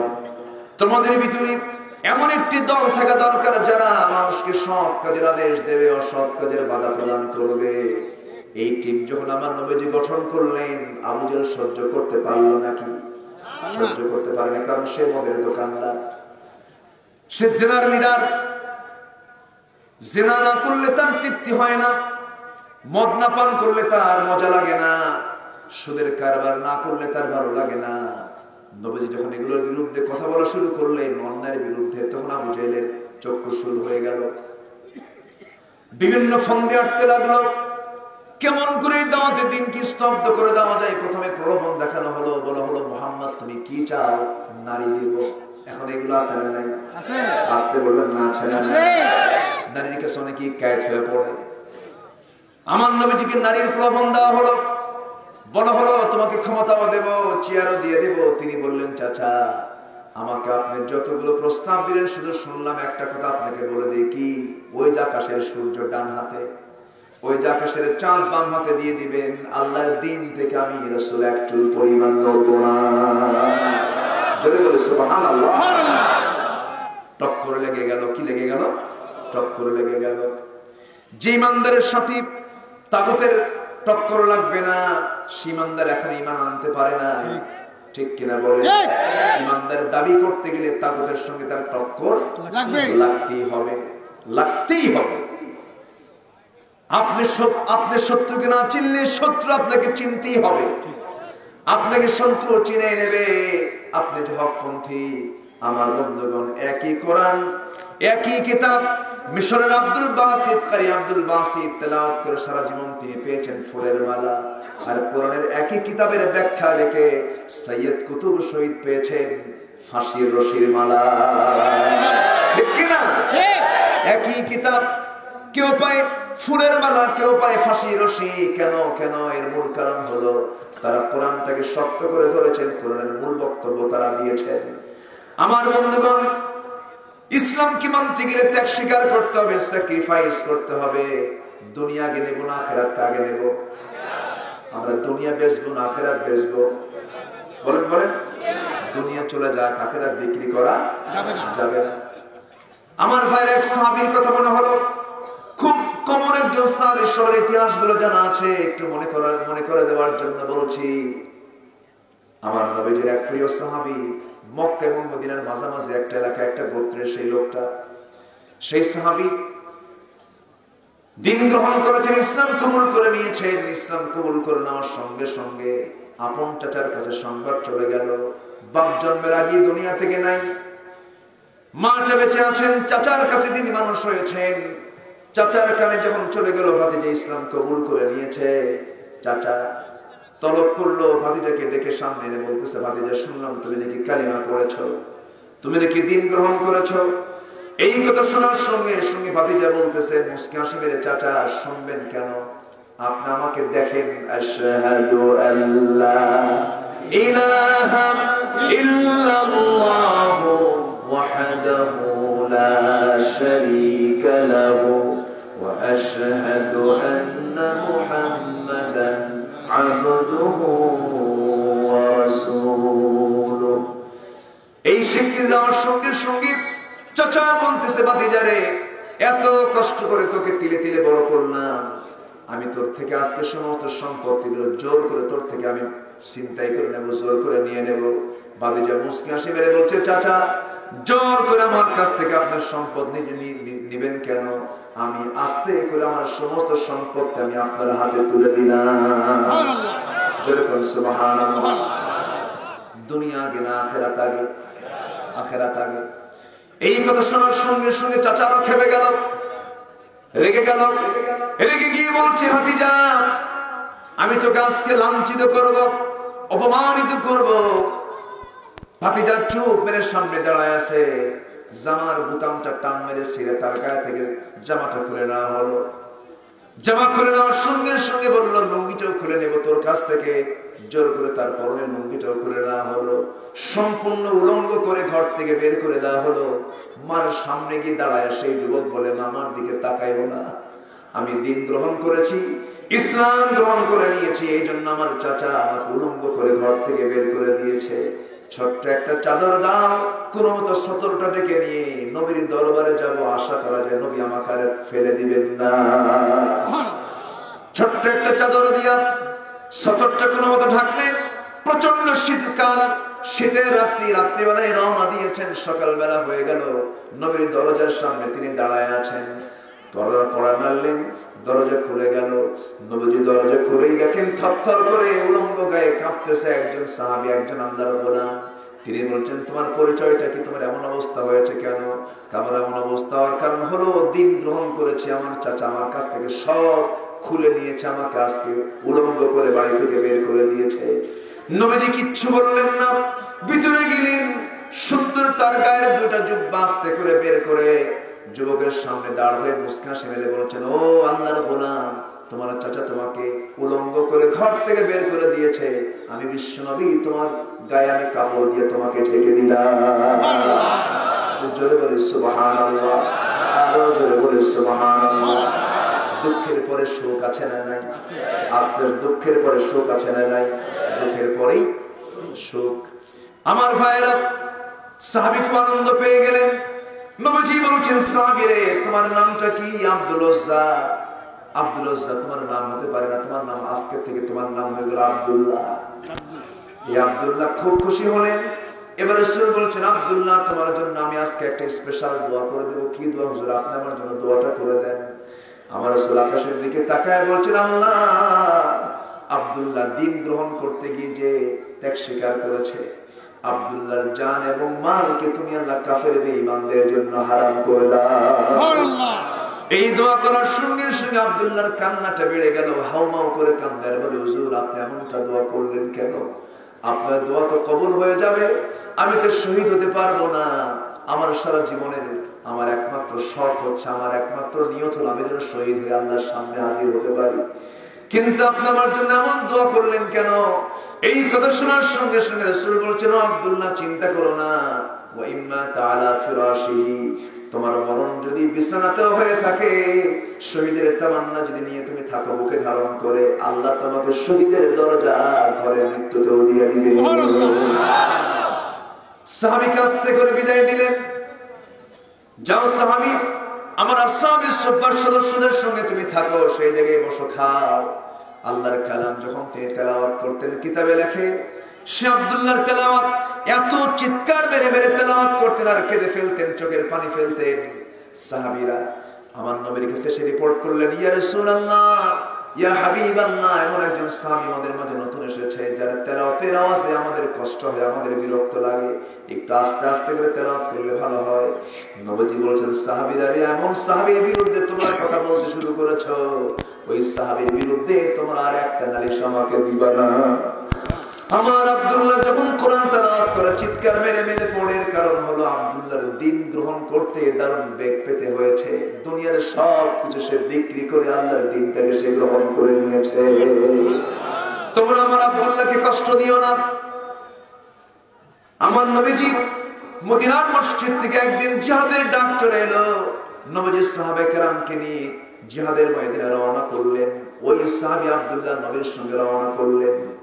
যুদ্ধ শুরু হয়ে গেল। যুদ্ধ শেষে নবীজি ফেরত আসতেছেন মদিনার দিকে। হঠাৎ করে আমার নবীর কাছে চলে আসলো, ইয়া রাসূলুল্লাহ, আপনার প্রিয় সাহাবী আব্দুল্লাহ মারাত্মক অসুস্থ। নবীজি নিজেই চলে আসলেন নবীর কাছে, বলছেন, আব্দুল্লাহ তোমার শরীরটা কেমন? হুজুর আমার শরীরটা ভালো যাচ্ছে না। সাহাবা কেরামকে বলেন, সাহাবীরা আমার সাহাবীর সেবা যত্ন ভালো করে করো। পরের দিন আবার সংবাদ চলে আসলো, ইয়া রাসূলুল্লাহ, ওই আব্দুল্লাহ চরম আহত হয়ে আজকে দুনিয়া থেকে বিদায় নিয়েছে। অসুস্থ অবস্থায় দুনিয়া তার বেঁচে নেই, সে দুনিয়া থেকে বিদায় নিয়েছে। নবীজির কান্নার পরিমাণ বেড়ে গেল। নবীজি সাহাবা কেরামকে বললেন, সাহাবীরা আমার প্রিয় সাহাবী আব্দুল্লাহ দুনিয়াতে নাই রে, আমার আব্দুল্লাহর জানাজার দায়িত্ব আমি কাউকে দেব না। আব্দুল্লাহর জানাজার ইমামতির দায়িত্ব আমি রাসূল নিজের কাঁধে উঠায়া নিলাম। জানাজা শুরু হয়ে গেল।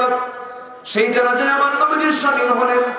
জানাজা সম্পূর্ণ করার পর রাসূল বলছেন, সাহাবীরা আমার প্রিয় সাহাবী আব্দুল্লাহর কবর খনন তোমরা কোথায় করেছো? হুজুর ওই যে দুই পাহাড়ের চিপায় কবরটা খনন করা শেষ হয়ে আছে। রাসূল বলছেন, তোমরা কেউ কবরে নামবে না, আজকে আব্দুল্লাহর কবরে আমি রাসূল নিজে নামবো রে। আমি রাসূল নিজে নামবো। নিজেই চলে গেলেন কবরে, নিজেই নামলেন কবরে। কবরে নামার পর আস্তে করে বলছেন, আবু বকর আমার ডানে নামো, ওমর আমার বামে নামো। বিশ্বের সেরা 3 জন মানুষ ওই আব্দুল্লাহর কবরে নেমে গেছে। বিশ্বের সেরা 3 জন মানুষ ওই সাহাবীর কবরে নেমে গেছেন। এই দৃশ্য বাম পাশে থেকে খুবই কাছ থেকে একজন সাহাবী অবলোকন করছেন আর পাগলের মতো করে বলছেন, আল্লাহ, আমার মতো পোড়া কপাল বান্দা দুনিয়াতে আর নাই। আমি সাদ ইবনে আবি ওয়াক্কাস আজকে যদি এই জায়গায় জীবন্ত লোক না হয়ে আমি যদি লাশ হতাম, আব্দুল্লাহর জায়গায় যদি ওই কবরের বাসিন্দা হতাম, নিজের জীবন ধন্য হতো। কারণ ওই কবরে নেমেছেন বিশ্বের সেরা 3 জন মানুষ। আমার নবীজি কবরে নামলেন, কবরে নেমে হাত দুইটা আগায়া দিলেন, হাত দুইটা আগায়া দিয়ে বলছেন, সাহাবীরা, আমার আব্দুল্লাহর লাশটা আমার হাতে তুলে দাও। লাশটা তুলে দেওয়া হলো। আমার রাসূল বলেন, আবু বকর তার মাথাটা ধরো, ওমর তার পাটা ধরো। নবীজি বুকের দিকটা ধরে, পিঠের দিকটা ধরে নিয়ে আস্তে করে কবরে শোয়া দিয়া বুকের উপরে হাতটা রেখে আকাশের দিকে তাকায় বলছেন, আকাশের মালিক ও আল্লাহ, আমি নিজের সাক্ষী আব্দুল্লাহর দিন গ্রহণ করতে কত কষ্ট করতে হয়েছে। এই আব্দুল্লাহ আজকে দুনিয়া থেকে পর্যন্ত বিদায় নিল। আল্লাহ, এই কবরে নেমে তোমাকে সাক্ষী রেখে বলি, এই মুহূর্ত পর্যন্ত আমি আব্দুল্লাহর উপরে সন্তুষ্ট আছি। মেহেরবানি করে তুমি আল্লাহ আব্দুল্লাহকে মাফ করে তুমি আল্লাহ কবরটা জান্নাতের টুকরা বানায় দাও। আমার ভাইরা, আল্লাহ রাব্বুল আলামিন বলেন, وَمَن يَشْرِي نَفْسَهُ ابْتِغَاءَ مَرْضَاتِ اللَّهِ, আল্লাহর সন্তুষ্টির জন্য দুনিয়ার সব কিছু আমার বিক্রি করতে রাজি আছি। সবাইকে রাজি আছেন? আল্লাহ জান্নাত দিতে রাজি আছেন।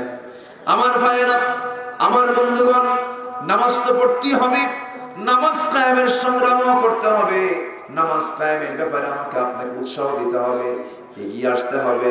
আল্লাহ রাব্বুল আলামিন বান্দাকে বলছেন, বান্দারে, 4টা কাজ করলে পরে 2টা পুরস্কার মনে আছে নাকি আপনাদের? 4টা কাজে কয়টা পুরস্কার? এর মধ্যে চলতেছে কয় নাম্বার? বলেন কয় নাম্বারে চলে? নাম্বার 1 হলো আমরা কোরআনটা সুন্দর করে পড়বো, শিখবো, জানবো, জোরে বলি ইনশাআল্লাহ। নাম্বার 2 হলো আমরা নামাজটা ঠিক মতো পড়বো, নামাজ কায়েমের সংগ্রাম করবো, জোরে বলি ইনশাআল্লাহ। আর জোরে ইনশাআল্লাহ। মাহফিলে কি মা বোনরা আসছে? জি জি, বেশি 3 জায়গায় মাহফিল করেছে।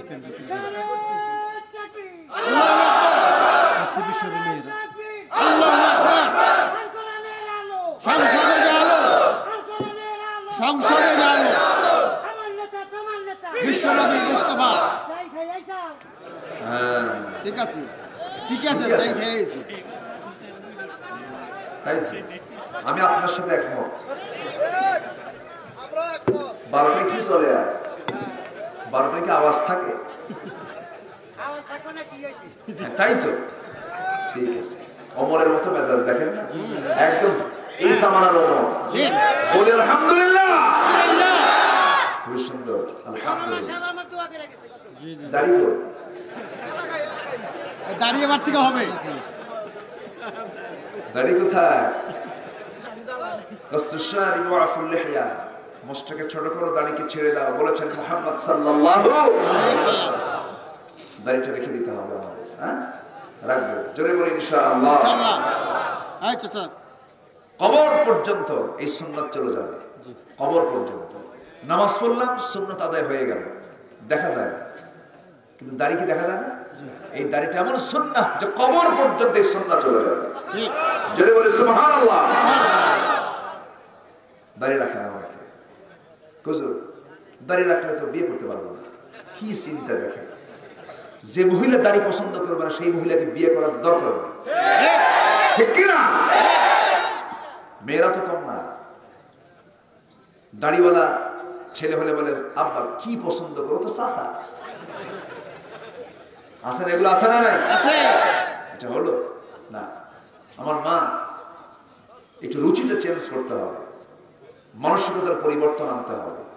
ইসলাম মানলেই আপনার দাম্পত্যময় জীবন সুখময় হবে। ইসলাম মানবেন না, জীবন হবে কুকুর শুকুরের মতো, ঠিক কিনা? শান্তি পাবেন না, মজা পাবেন না। ইসলামের শান্তি আছে না? নাই। কি নোংরামিগুলো আজ চলছে। মাদেরকে দোষ দেওয়া যাবে না, মারা ভালো, কিন্তু আমরা মাদেরকে ভালো রাখতে পারিনি। এমনও বাপ আছে, বাবা নিচে দাঁড়ায় থেকে বলে, মা মঞ্চে ওঠো, নাচো। মেয়ে নাচে, বাপ হাতের তালি মারে, থাপ্পড়ায় 32টা দাঁত ভাঙা দরকার। এগুলো বাবা নামের কলঙ্ক। এগুলো আছে না নাই? আমার মা, আমার মেয়ে, আমার সন্তান, আমার দেখার দরকার আছে না নাই? খেয়াল করতে হবে, পর্দা করতে হবে। আবার ভাইদেরকে বলবো, যারা স্বামী আছেন, বউকে সম্মান করতে হবে, বউকে দাম দিতে হবে, বউয়ের মর্যাদা দিতে হবে। অনেকে বউকে সকাল বিকাল পিটানো সুন্নতে মুআক্কাদা মনে করে, এরকম কিছু আছে না নাই? আর যত বড় বড় অংশগুলো খাবারের, যত দামি দামি অংশ, ধরেন সিনার গোশতগুলো সব স্বামী খায়, বড় মাছের মাথা স্বামী খায়, স্বামী খাবে এগুলো, তাই না? দু একদিন একটু কাল্লাটা বউয়ের সামনে দিয়ে, আমার মার আজকে দারুণ খুশি, হুজুর ভালো করে 18 বছর সংসার করতেছি, কোনদিন মাছের কাল্লা পাই না, খেলে মাছ খালি করছি, মাছ পাই না। দেখছেন ঠিক বিয়ে করছেন,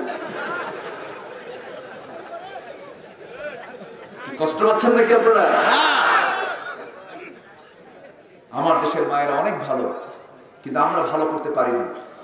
মাদের শাসন করার দরকার আমাদের আছে না নাই?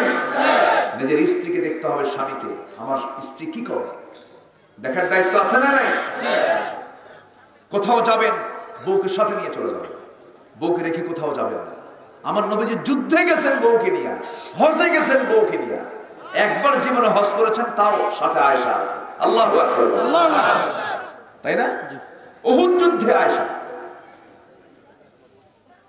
নবীজি যখনই কোনো লম্বা ট্যুরে গেছেন, বউ ছাড়া যাননি, কারণ বউ হচ্ছে ইমানের পাহারাদার। ইমানের কি পাহারাদার? বউয়ের সামনে আপনি কোনো দিকে তাকাতে পারবেন? অন্য মহিলার দিকে? ও তো দারোগা, আপনার সে দারোগা, তাকাবেন খালি চোখের রাঙ্গানি দেবে, আপনি তো সাইজ, ঠিক কিনা? কোনো উপায় নাই। হঠাৎ করে হয়তো আপনি নজর দিয়েছেন, হঠাৎ করে নজর চলে গেছে, 30 সেকেন্ড দেখা শেষ, বউ হতে দেখছে, ওই সময় হয়তো কিছু কথা বলতেছে না, 3 দিন পরে ডাকতেছে, সুইটি এদিকে, কিসের সুইটি তোমার, খালি ছায়া থাকো আমার দিকে, ঠিক কিনা? এই জন্য বউকে সাথে নিয়ে চলা উচিত, এটা সুন্নাহ। বলেছেন মুহাম্মদ সাল্লাল্লাহু আলাইহি ওয়াসাল্লাম। ইসলাম কত সুন্দর, তাই না? আমরা ইসলামকে মেনে চলবো জীবনের সকল জায়গায়। জোরে বলি ইনশাআল্লাহ, আর জোরে বলি ইনশাআল্লাহ।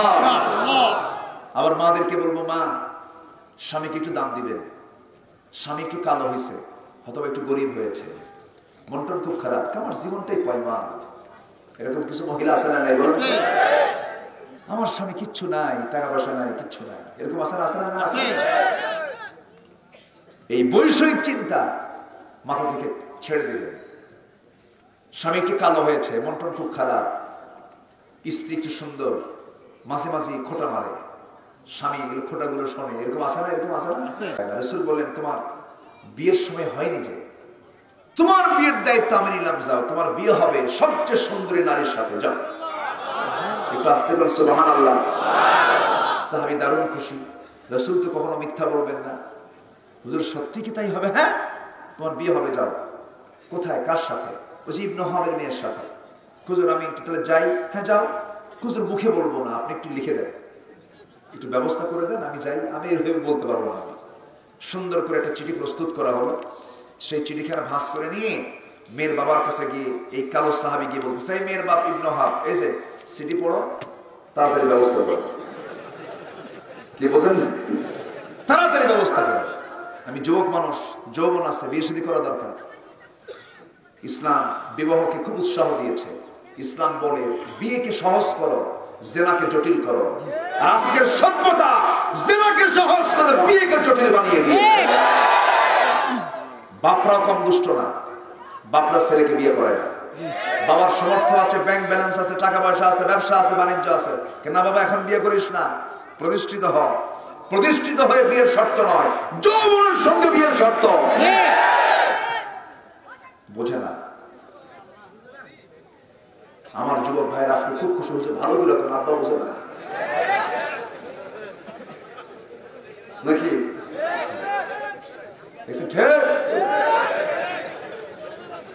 আল্লাহ এই টান দিয়েছেন, এই টান দেননি আল্লাহ? নারীর প্রতি টান দিয়েছেন কে? দিয়েছেন কে? এই টান না হলে পৃথিবীতে মানব সন্তান আসবে? জিকির করার লোক থাকবে? এই টান থাকতেই হবে, ঠিক কিনা? আবার এই টান না থাকলে হুরের অফার আছে না? জান্নাত হুরের অফার আছে না? কোন হুর দিবেন? ওয়াহুরুন আইন কামসালিল লুলুল মাকনুন। সেই হুর দেওয়া হবে যে হুরকে লাম ইয়াতমিসহুন্না ইনসুন ক্বাবলাহুম ওয়ালা জান্নুন, যাকে কোনো জিন ইনসান কখনো স্পর্শই করেনি। সম্পূর্ণ সুন্দরী নতুন নারী তোমাকে জান্নাতে দেওয়া হবে। এই অফার পেতে হলে দুনিয়াতে নারীর টান থাকা লাগবে না? আল্লাহ পাক যেন টান দিয়েছে, জোরে বলে সুবহানাল্লাহ। জান্নাতে হুর সবাই নেবেন না? এই হুরের গল্প কিন্তু রাত্রেবেলা বইয়ের সামনে করা যাবে না। রাত্রেবেলা বইয়ের সামনে করলে কিন্তু ঘুম হবে না, আপনি আরামে ঘুম পাড়তে পারবেন না। হঠাৎ করে বলে ফেলবে তুমি এত হুরের গল্প করো, হুর নিয়ে তুমি শুয়ে থাকো, আমার সঙ্গে তুমি আসবে না। আল্লাহ পাক নারীকে এমন করে বানিয়েছেন, ওরা জান্নাতের হুরের সঙ্গে হিংসা করে, ঠিক না? আল্লাহ পাক মেয়েদেরকে এরকম করে বানিয়েছেন। এটা মেয়েদের তবিয়ত, এটা মেয়েদের কি তবিয়ত, এটা অভ্যাস, স্বভাব তাদের ভালো। কাম সারছে, থামেন আমার ভাইয়েরা। জান্নাত আগে জুটু, মূর্তি পরের কথা, আগে আসল জায়গা যেতে হবে তো, ঠিক আছে না? আগে জান্নাত জুটুক, আগে নামাজ কায়েমের কাজ নাই, অকাম কুকাম মন্দ না, আপনি হুরের জন্য ব্যস্ত হয়ে পড়ছেন, ঠিক কিনা? কি সুন্দর আপনারা, আমি তো খুবই আনন্দ পাচ্ছি আজকে যে এত সুন্দর আপনার কথা বুঝেন, বলে আলহামদুলিল্লাহ। আল্লাহ কি সুন্দর সব ব্যবস্থা রেখে দিয়েছেন, সুবহানাল্লাহ সুবহানাল্লাহ। কি সুন্দর ফুলের বাগান, হ্যাঁ কত সুন্দর হয়ে বসে আছে। এত রাত হয়েছে, পুরি 12টা বাজে,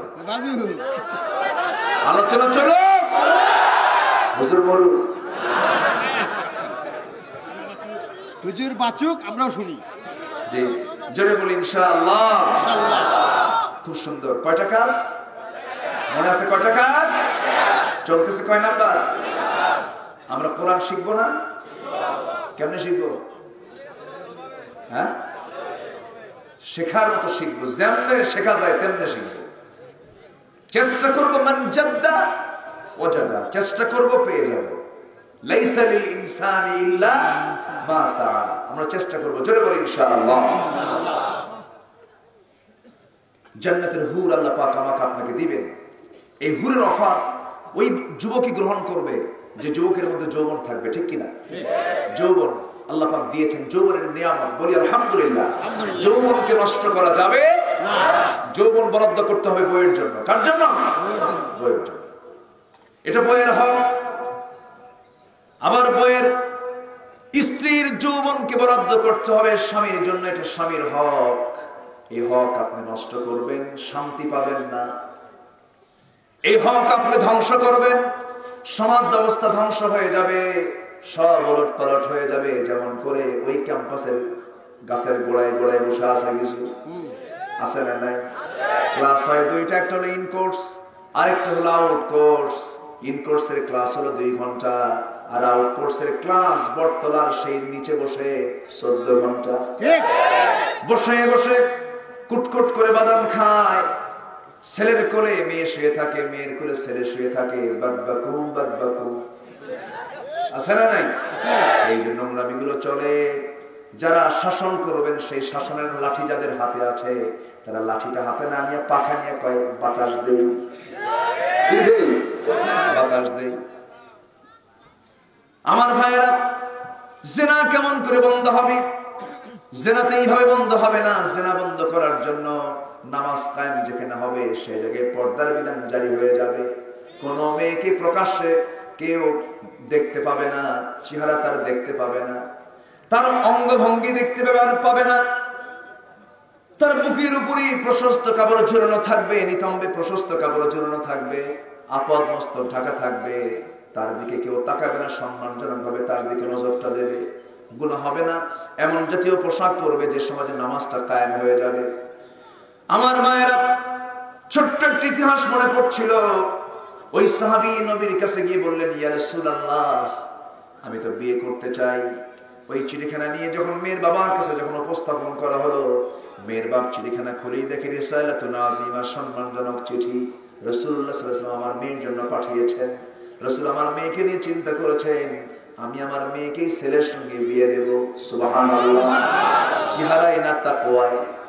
বলেন চেহারায় না তাকওয়ায়? তাকওয়া আগে দরকার না চেহারা আগে দরকার? বেলাল এগিয়ে গেছেন চেহারায় না তাকওয়ায়? আবু লাহাব ধ্বংস হয়েছে চেহারায় না তাকওয়ায়? বলেন বলেন বলেন। আবু লাহাব কিসে ধ্বংস হয়েছে? চেহারা কিন্তু কম ছিল না। আবু লাহাবের চেহারা অগ্নিশিখা আগুনের মতো চেহারা ছিল। আমার নবীর সঙ্গে তার চেহারার মিল ছিল। আবু লাহাবের চাচা তো আপন চাচা না, মিল তো থাকবে। চেহারা দিয়ে কাম হবে না, চেহারা দিয়া কাম হবে না। অথচ বেলালের চেহারার সঙ্গে নবীর চেহারার কোনো মিল নাই। নবী বিশ্বের সেরা সুন্দর মানুষ, তার মতো সুন্দর মানুষ পৃথিবী তার দ্বিতীয়টা নাই। এত সুন্দরের পাশে কালো বেলাল, কালো কুচকুচে বেলাল নবীর পাশে দাঁড়িয়ে থাকেন। রাসূল হচ্ছেন ইমাম, আর কালো বেলাল হচ্ছেন মুয়াজ্জিন। জোরে বলেন সুবহানাল্লাহ। কিসের নেলসন ম্যান্ডেলা বর্ণবাদী বৈষম্যের নেতা? কে বলছে নেলসন ম্যান্ডেলা কি বর্ণবাদী বৈষম্যের নেতা? বলা হচ্ছে তার 1000 বছর আগে রাসূল যে মদিনার তিনি ইমাম হলেন, সেই মদিনার মুয়াজ্জিন বানায় দিলেন বেলালকে। কালো একজন মানুষকে তার পাশে লাগায় দিলেন। কালো এবং ধলা, কৃষ্ণাঙ্গ শ্বেতাঙ্গ সব ব্যবধান দূর করে জানিয়ে দিলেন, ইন্না আকরামাকুম ইনদাল্লাহি আতকাকুম, তোমাদের মধ্যে সবচেয়ে সম্মানিত ব্যক্তি সেই যে আল্লাহকে বেশি ভয় করে। বেলালের চেহারা ছিল না, কিন্তু বেলালের ঈমানটা ছিল।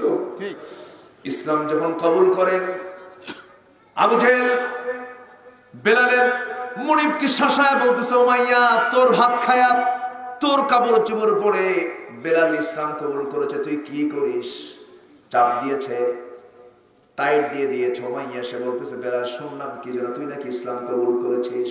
বেলাল মুস্কি হাসি মেরে বলছে, শুনবা কেন, শোনো, আমার সামনে দেখো। সুবহানাল্লাহ বলবেন না?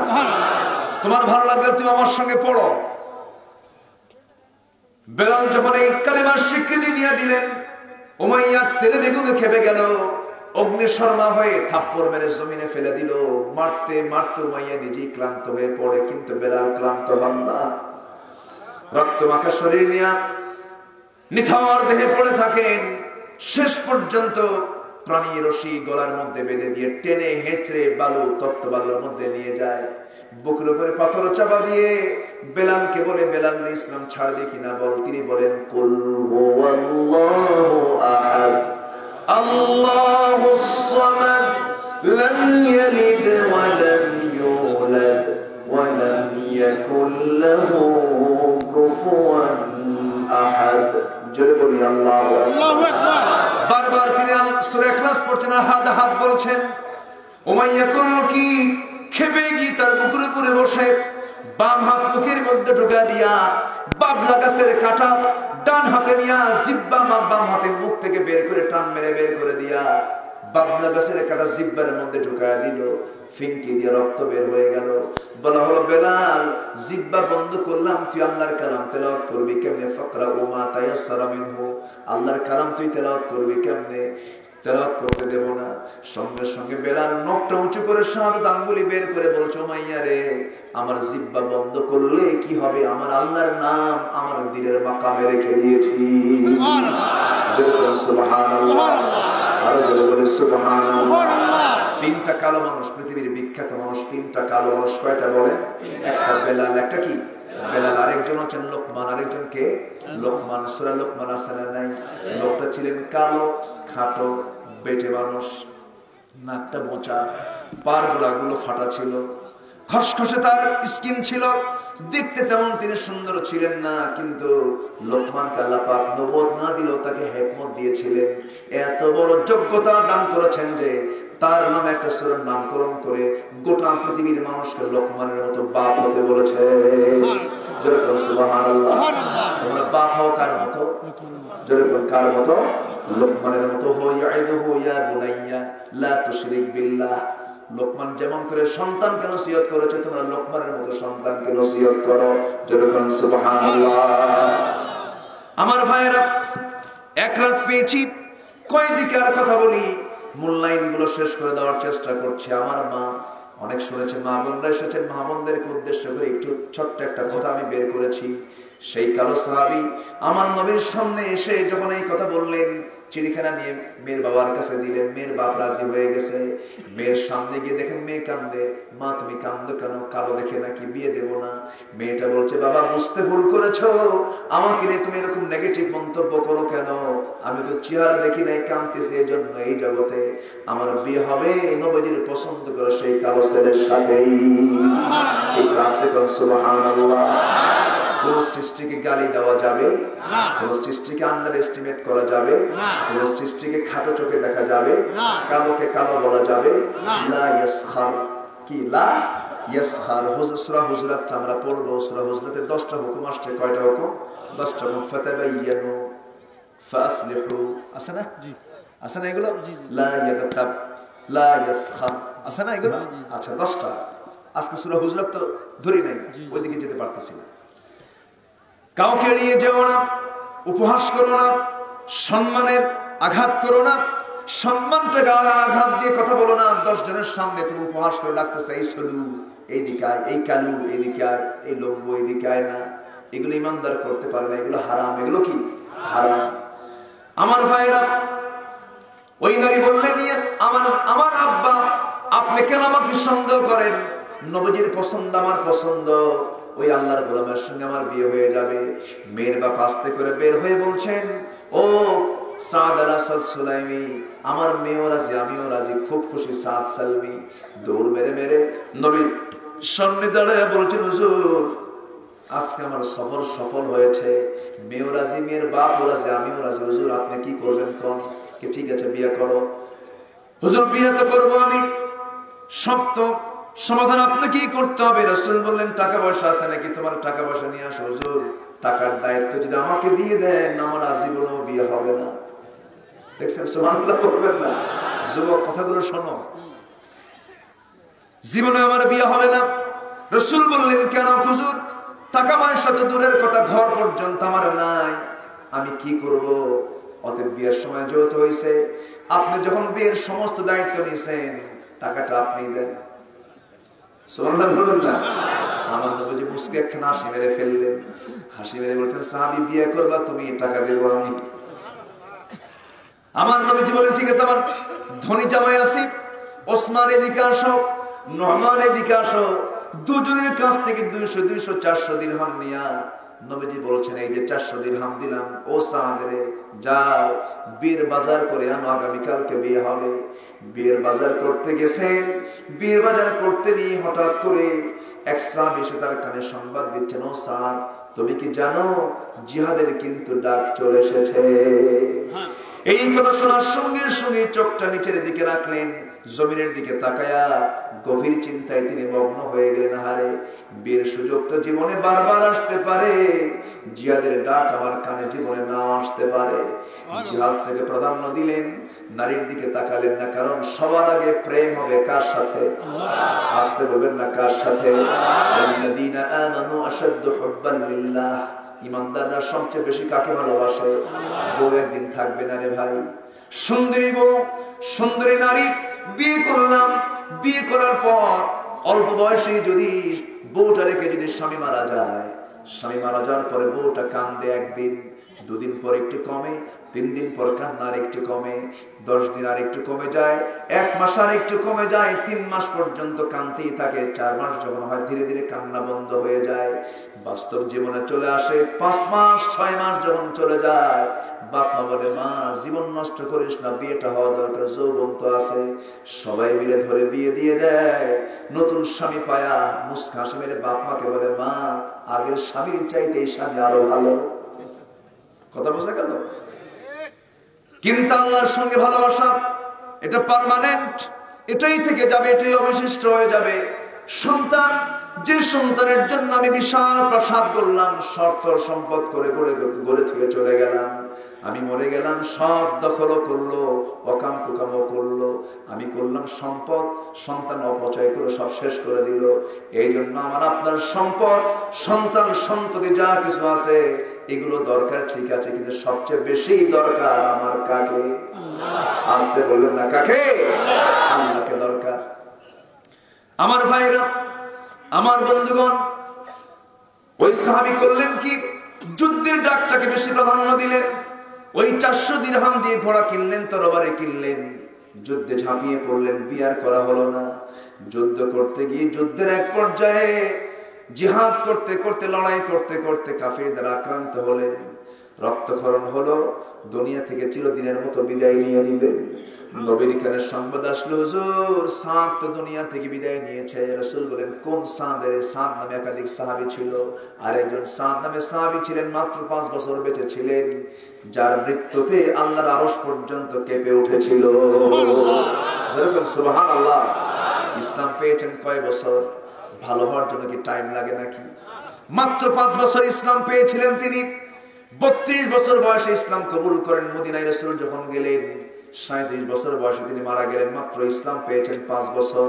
যখন তিনি মারা যান, রাসূল বললেন, ও সাহাবীরা শোনো, আমার সাহাবীর মৃত্যুতে আরশ পর্যন্ত কেঁপে উঠেছে। ইহতাজ্জাতিল আরশ। জোরে বলি আল্লাহু আকবার। এই জন্য আমরা ভালো হওয়ার চেষ্টা করব, জোরে বলি ইনশাআল্লাহ। ভালো হওয়ার চেষ্টা করব। সাহায্য করবেন কে? আসতে বলবেন না, কে? আল্লাহ সাহায্য করবেন। আমার ভাইরা, আমার বন্ধুগণ, একটু কান লাগান। ওই সাহাবী যখন শাহাদাত বরণ করলেন, নবীজি দৌড় মেরে মেরে তার লাশের কাছে গেলেন, তার চেহারার দিকে তাকান, মুস্কি মুস্কি হাসেন, আবার কিছুক্ষণ পর কান্নায় ভেঙে পড়েন। সাহাবীরা বলছেন, ইয়া রাসূলুল্লাহ, আপনি একবার কাঁদেন, একবার হাসেন, এমন আচরণ কোনোদিন আমরা আপনার দ্বারা লক্ষ্য করিনি। আপনি এমনটা আজকে করছেন কেন? এই মুহূর্তে হাসেন, এই মুহূর্তে কাঁদেন।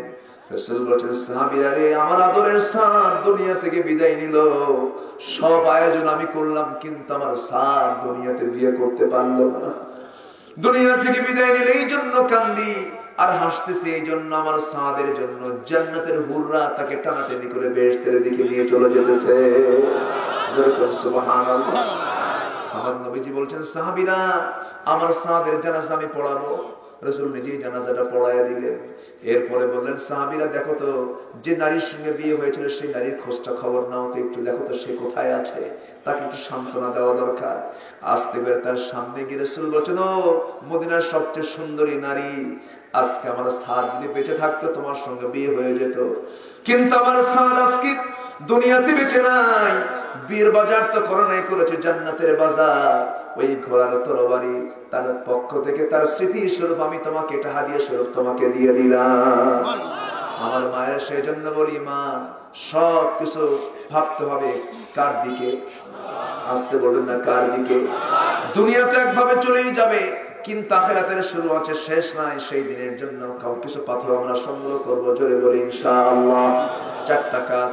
নাম্বার 1 হলো কোরআনটা সুন্দর করে আমরা পড়বো। নাম্বার 2 হলো নামাজ কায়েমের সংগ্রাম করবো, নিজে নামাজ পড়বো, জোরে বলি ইনশাআল্লাহ। ওয়াকরিদুল্লাহ কারদান হাসানা, সুন্দর করে তুমি আল্লাহকে করজ দেবে, উত্তম ঋণ আল্লাহকে দেবে। আল্লাহর কি অভাব আছে নাকি? এই ঋণটা আল্লাহ মূলত নিজের জন্য চান না, আল্লাহ চান ওমা তুকদ্দিমু লিআনফুসিকুম মিন খায়রিন তাজিদুহু ইনদাল্লাহ। তুমি যা পাঠাবে তোমার জন্য আগে পাঠায়া দিবে, একদিন তুমি আল্লাহর কাছ থেকে আবার তুমি তা নিয়ে নেবে। এই জন্য আমরা আল্লাহর পথে আমরা কিছু পাঠাবো, কিছু দেবো, জোরে বলি ইনশাআল্লাহ। এরপরে আল্লাহ রাব্বুল আলামিন বলছেন, আস্তাগফিরুল্লাহ। বান্দা, তোমার একটা রেগুলার কাজ থাকতে হবে, সেটা হচ্ছে তুমি মাফ চাবে কার কাছে? ইস্তেগফার করবে কার কাছে? রাসূল নিজে বলেন, ও সাহাবীরা, আমি রাসূল নিজে দিনে 70 বারেরও বেশি বার তওবা ইস্তেগফার করি, জোরে করে সুবহানাল্লাহ। ফাইন্নী আতুবু ফিল ইয়াউমি 100 মাররা।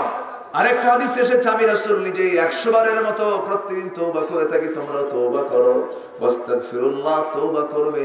এই 4টি কাজ করলে পরে আল্লাহ বলছেন, ও বান্দা, আমি তোমাকে 2টা পুরস্কার দেব। একটা হলো তোমার প্রতি রহমত নাজিল করব, আর আমি তোমাকে মাফ করে দেব, জোরে বলে সুবহানাল্লাহ। আজকে থেকে জীবনের নামাজ ছেড়ে দেব না কারা? নামাজ আর কেউ ছেড়ে দেব না কারা কারা? একটু হাত তুলে দেখান তো, জোরে বলি ইয়া আল্লাহ, ইয়া রহমান, ইয়া রহিম। আমাদেরকে পাঁচ ওয়াক্ত সালাত আদায় করা তৌফিক তুমি আল্লাহ দিয়ে দাও। জোরে বলি আমিন, আরো জোরে আমিন। আসুন দোয়া আমরা চাইবো কার কাছে? আল্লাহর কাছে। আগামীকালকে শেষ হলো, যদি সবাই আসবেন না? আসবেন না সবাই? আগামীকালকে আমার অত্যন্ত কাছের মানুষ, খুব প্রিয় মানুষ, তিনি আসবেন। আমার কামরুল ইসলাম সাইদ আনসারী ভাই তিনি আসবেন। আর কি আছেন? আবু ইউসুফ না, শেখ আবু ইউসুফ, সে আমার স্নেহধন্য, আমার অত্যন্ত আদরের, আমার স্নেহের, সেও আসবে এবং আনসারী ভাই আসবেন। সবাই বন্ধু বান্ধব নিয়ে এত বেশি লোক আসবেন যেন কমিটি বসার জায়গা না দিতে পারে। কথা বলেন নাকি? না না, কেমনে ঠিক হয়? বেশি লোক আসাও যাবে না তো, বসার জায়গা না পেলে তো বেকার যায়। দাঁড়ায় থাকবে ইনশাআল্লাহ, কোনো অসুবিধা। আচ্ছা, দেখা যাবে। দাঁড়ায় রাখবেন মেহমানকে, দাঁড়ায় রাখবেন ইনশাআল্লাহ। এখানকার লোকজন ইনশাআল্লাহ যে আল্লাহ কবুল করুন। জোরে বলি আল্লাহুম্মা আমিন। আমার তুলা ভাই, আল্লাহ তুমি তার দিলটাও তুমি তুলার মতো নরম বানিয়ে দাও। অত্যন্ত নরম মানুষ, খুব নরম, খুব বিনয়ী, আলেম ভক্ত মানুষ। যেখানে আলেম আছে সেখানে তিনি আছেন, চোর বাটপারদের সাথে নেই। আল্লাহ তুমি তার এই খেদমতকে কবুল করো, আমিন। জোরে বলি আল্লাহুম্মা আমিন, আমিন। আচ্ছা, কি এগুলো? আমি তো ফতোয়া দিই, আমি এগুলোর মধ্যে নাই। দেখেন না, নামাজ নিয়ে, আমিন নিয়ে, তারপরে দরুদ শরীফ নিয়ে, নূর নিয়ে, মাটি নিয়ে, খালি প্যাঁচ লাগে না? প্যাঁচ লাগে, হুজুর কিছু আছে না, আসল কাজে নাই। খালি এগুলো, খালি মানে উল্টা পাল্টা, এগুলো ঠিক না, দরকার নাই।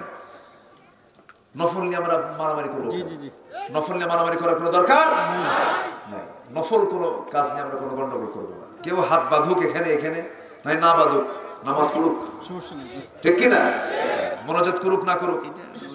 ধূমপানরত ব্যক্তিকে সালাম দেওয়া যাবে কি? দেখছেন, মানে ধূমপান যখন, তখন তো সে টেনশনে থাকে, তাই না? কি করবেন? অর্ধেক দিবেন আসসালাম না, কি করবো? আচ্ছা, সালাম দেওয়া যাবে। সালাম খাওয়ার সময় দেওয়া যায়, যদি কেউ খায়, খাওয়ার সময় দুনিয়ার কথা কয়, সালাম দেওয়া যাবে না? সালাম দেওয়া যাবে। তো বিড়ি খাওয়া অবস্থায় বিড়ি খাওয়ার দোয়া তো আছে নাকি? কি খবর বলেন? মানে মানুষের আচরণ যেমন প্রশ্ন উঠাবো, চিন্তা করেন, বিড়ি ধূমপানরত অবস্থায় ওই ব্যক্তিকে সালাম দেওয়া, আমি এরকম প্রশ্ন জীবনে শুনতে।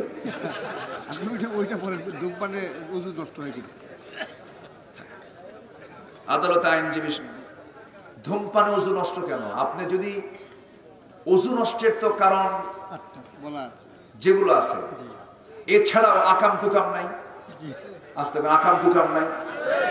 কোন পুরুষ যদি নারীর দিকে 1 ঘন্টা ছায়া থাকে তবু তো ওযু যাবে না, ছায়া থাকা যাবে না, হ্যাঁ, ছায়া থাকা যাবে না। ওযু ভঙ্গের সাথে আলাদা সম্পর্ক। এটা ওযু ভঙ্গ তো কন্ডিশন আছে, ঘুমালে, ফরজ গোসল হলে পরে, এরকম কিছু কিছু বিষয় আছে। আচ্ছা,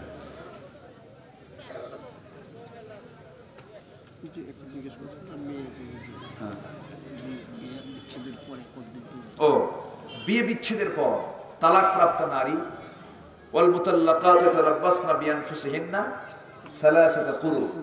আচ্ছা, তালাক প্রাপ্ত নারী, তাকে অপেক্ষা করতে হবে 3 তুহুর, মানে 3 মাস মিনিমাম তাকে অপেক্ষা করতে হবে। এই হুকুমটা কার? আল্লাহ। সরাসরি কোরআনে কে দিয়েছেন? আল্লাহ। এবং তালাক নামে সূরা আছে না? নাই, আছে, সূরাতুত তালাক। তালাকের মধ্যে তালাক সংক্রান্ত বহু কথা আছে, এবং ইসলামের শরীয়তের সবচেয়ে জটিল মাসলা হলো তালাকের মাসলা। এটা প্রাতিষ্ঠানিক ভাবে না নিয়ে এককভাবে কোনো ব্যক্তির কাছ থেকে নেবেন না। কি কথা কি বোঝা গেল? ফতুয়া সবাই দেবে না, ফতুয়ার জন্য ফতুয়া বোর্ড আছে। কয়েকজন, একটা ডাক্তার যখন অপারেশনে যায় তখন কি একা অপারেশনে যায় না, ডাক্তার একটা মেডিকেল টিম বসে। আমার দেশে সবাই মুফতি সেজে বসে থাকে, এই জন্য প্যাচগুলো লাগে, ঠিক কিনা? হার্টের ডাক্তার হার্টের কাজ করবে, অর্থোপেডিক্সের কাজ করবে, চোখের ডাক্তার চোখের কাজ করবে, সার্জন সার্জনের কাজ করবে, দাঁত ডেন্টিস্ট কাজ করবে, যার যে ফাংশন সব হুজুর ফতুয়া আছে না নাই? এই জন্য এই সমস্ত ফতুয়ার বিশ্বাস দিয়ে আমরা আক্রান্ত হব। এই জন্য এই সমস্ত বিষয় সতর্ক থাকবেন। আমি এগুলো থেকে এড়িয়ে চলি কেন জানেন? ফিতনা সৃষ্টি করা যাবে না। সবচেয়ে বড় কাজ হলো জমিন যা আইন চলতে হবে তা, এই কথা একমত হয়ে আসেন, বাস এর উপর আর কোনো ওয়াজ নাই, এর উপর আর কোনো কথা নাই। আল্লাহ তুমি সবাইকে বোঝার তৌফিক দিও। থাক, আসুন আমরা দোয়া করি। আমরা চাইবো কার কাছে? আল্লাহর কাছে। আমি তো তেলাওয়াত দিয়ে শুরু করছি আলোচনা। আবার তেলাওয়াত শুনবেন আপনারা? এই তো কামসারা তেলাওয়াতেই ফার্স্ট, সুতরাং তেলাওয়াত একটু শুনতেই চাই আমরা।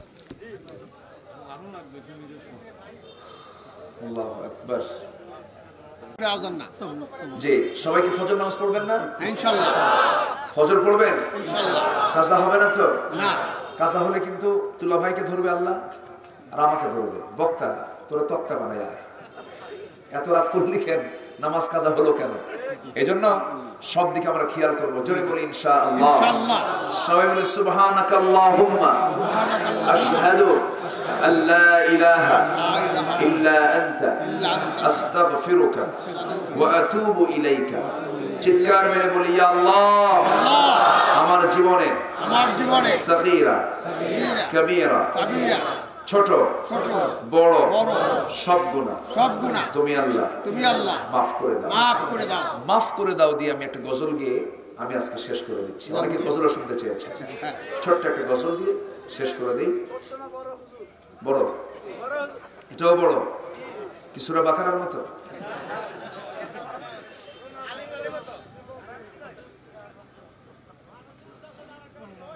লোক উঠেও না, বাড়ি যাবেন না আপনারা? একটা উঠে দেয়, একজন না। মাফ করে দাও, মাফ করে দাও মাওলা তোমার রহমান নাম নিয়ে। মাফ করে দাও মাওলা তোমার রহমান নাম নিয়ে। কবুল করে নাও গো দয়াল, কবুল করে নাও গো দয়াল এই গুনাহগার বান্দারে। মাফ করে দাও, মাফ করে দাও মাওলা তোমার রহমান নাম নিয়ে। যত গুনাহ করি মাওলা গোপনে, সকল গুনাহ মাফ করে দাও নিজ গুণে। যত গুনাহ করি মাওলা গোপনে, সকল গুনাহ মাফ করে দাও নিজ গুণে।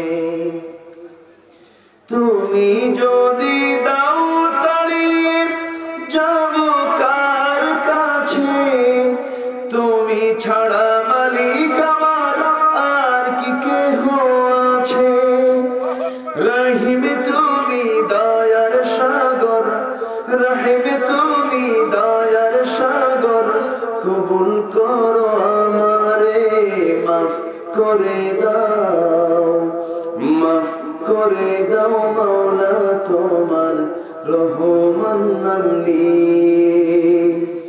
তোমার হুকুম ছাড়া কেহ লড়ে না, তোমার হুকুম ছাড়া কেহ বাঁচে না।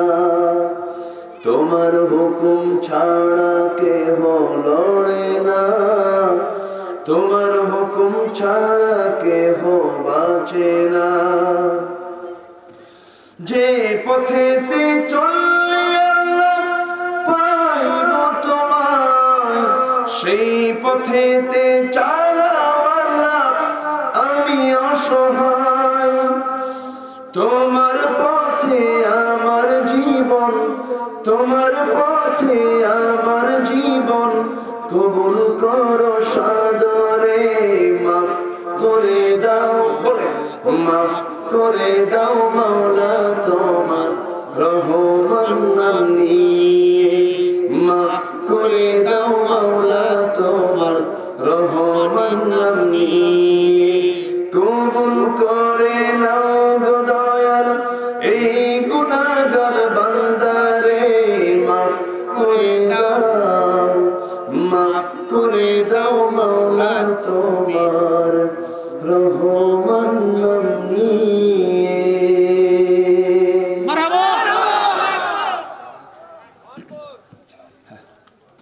আসুন আমরা নামাজের মতো করে বসি। আচ্ছা কথা জি জি দ্রুত। এই সভাপতি সভাপতি মাইক দাও। জি আচ্ছা ঠিক আছে, দুই লাইন হবে আগে।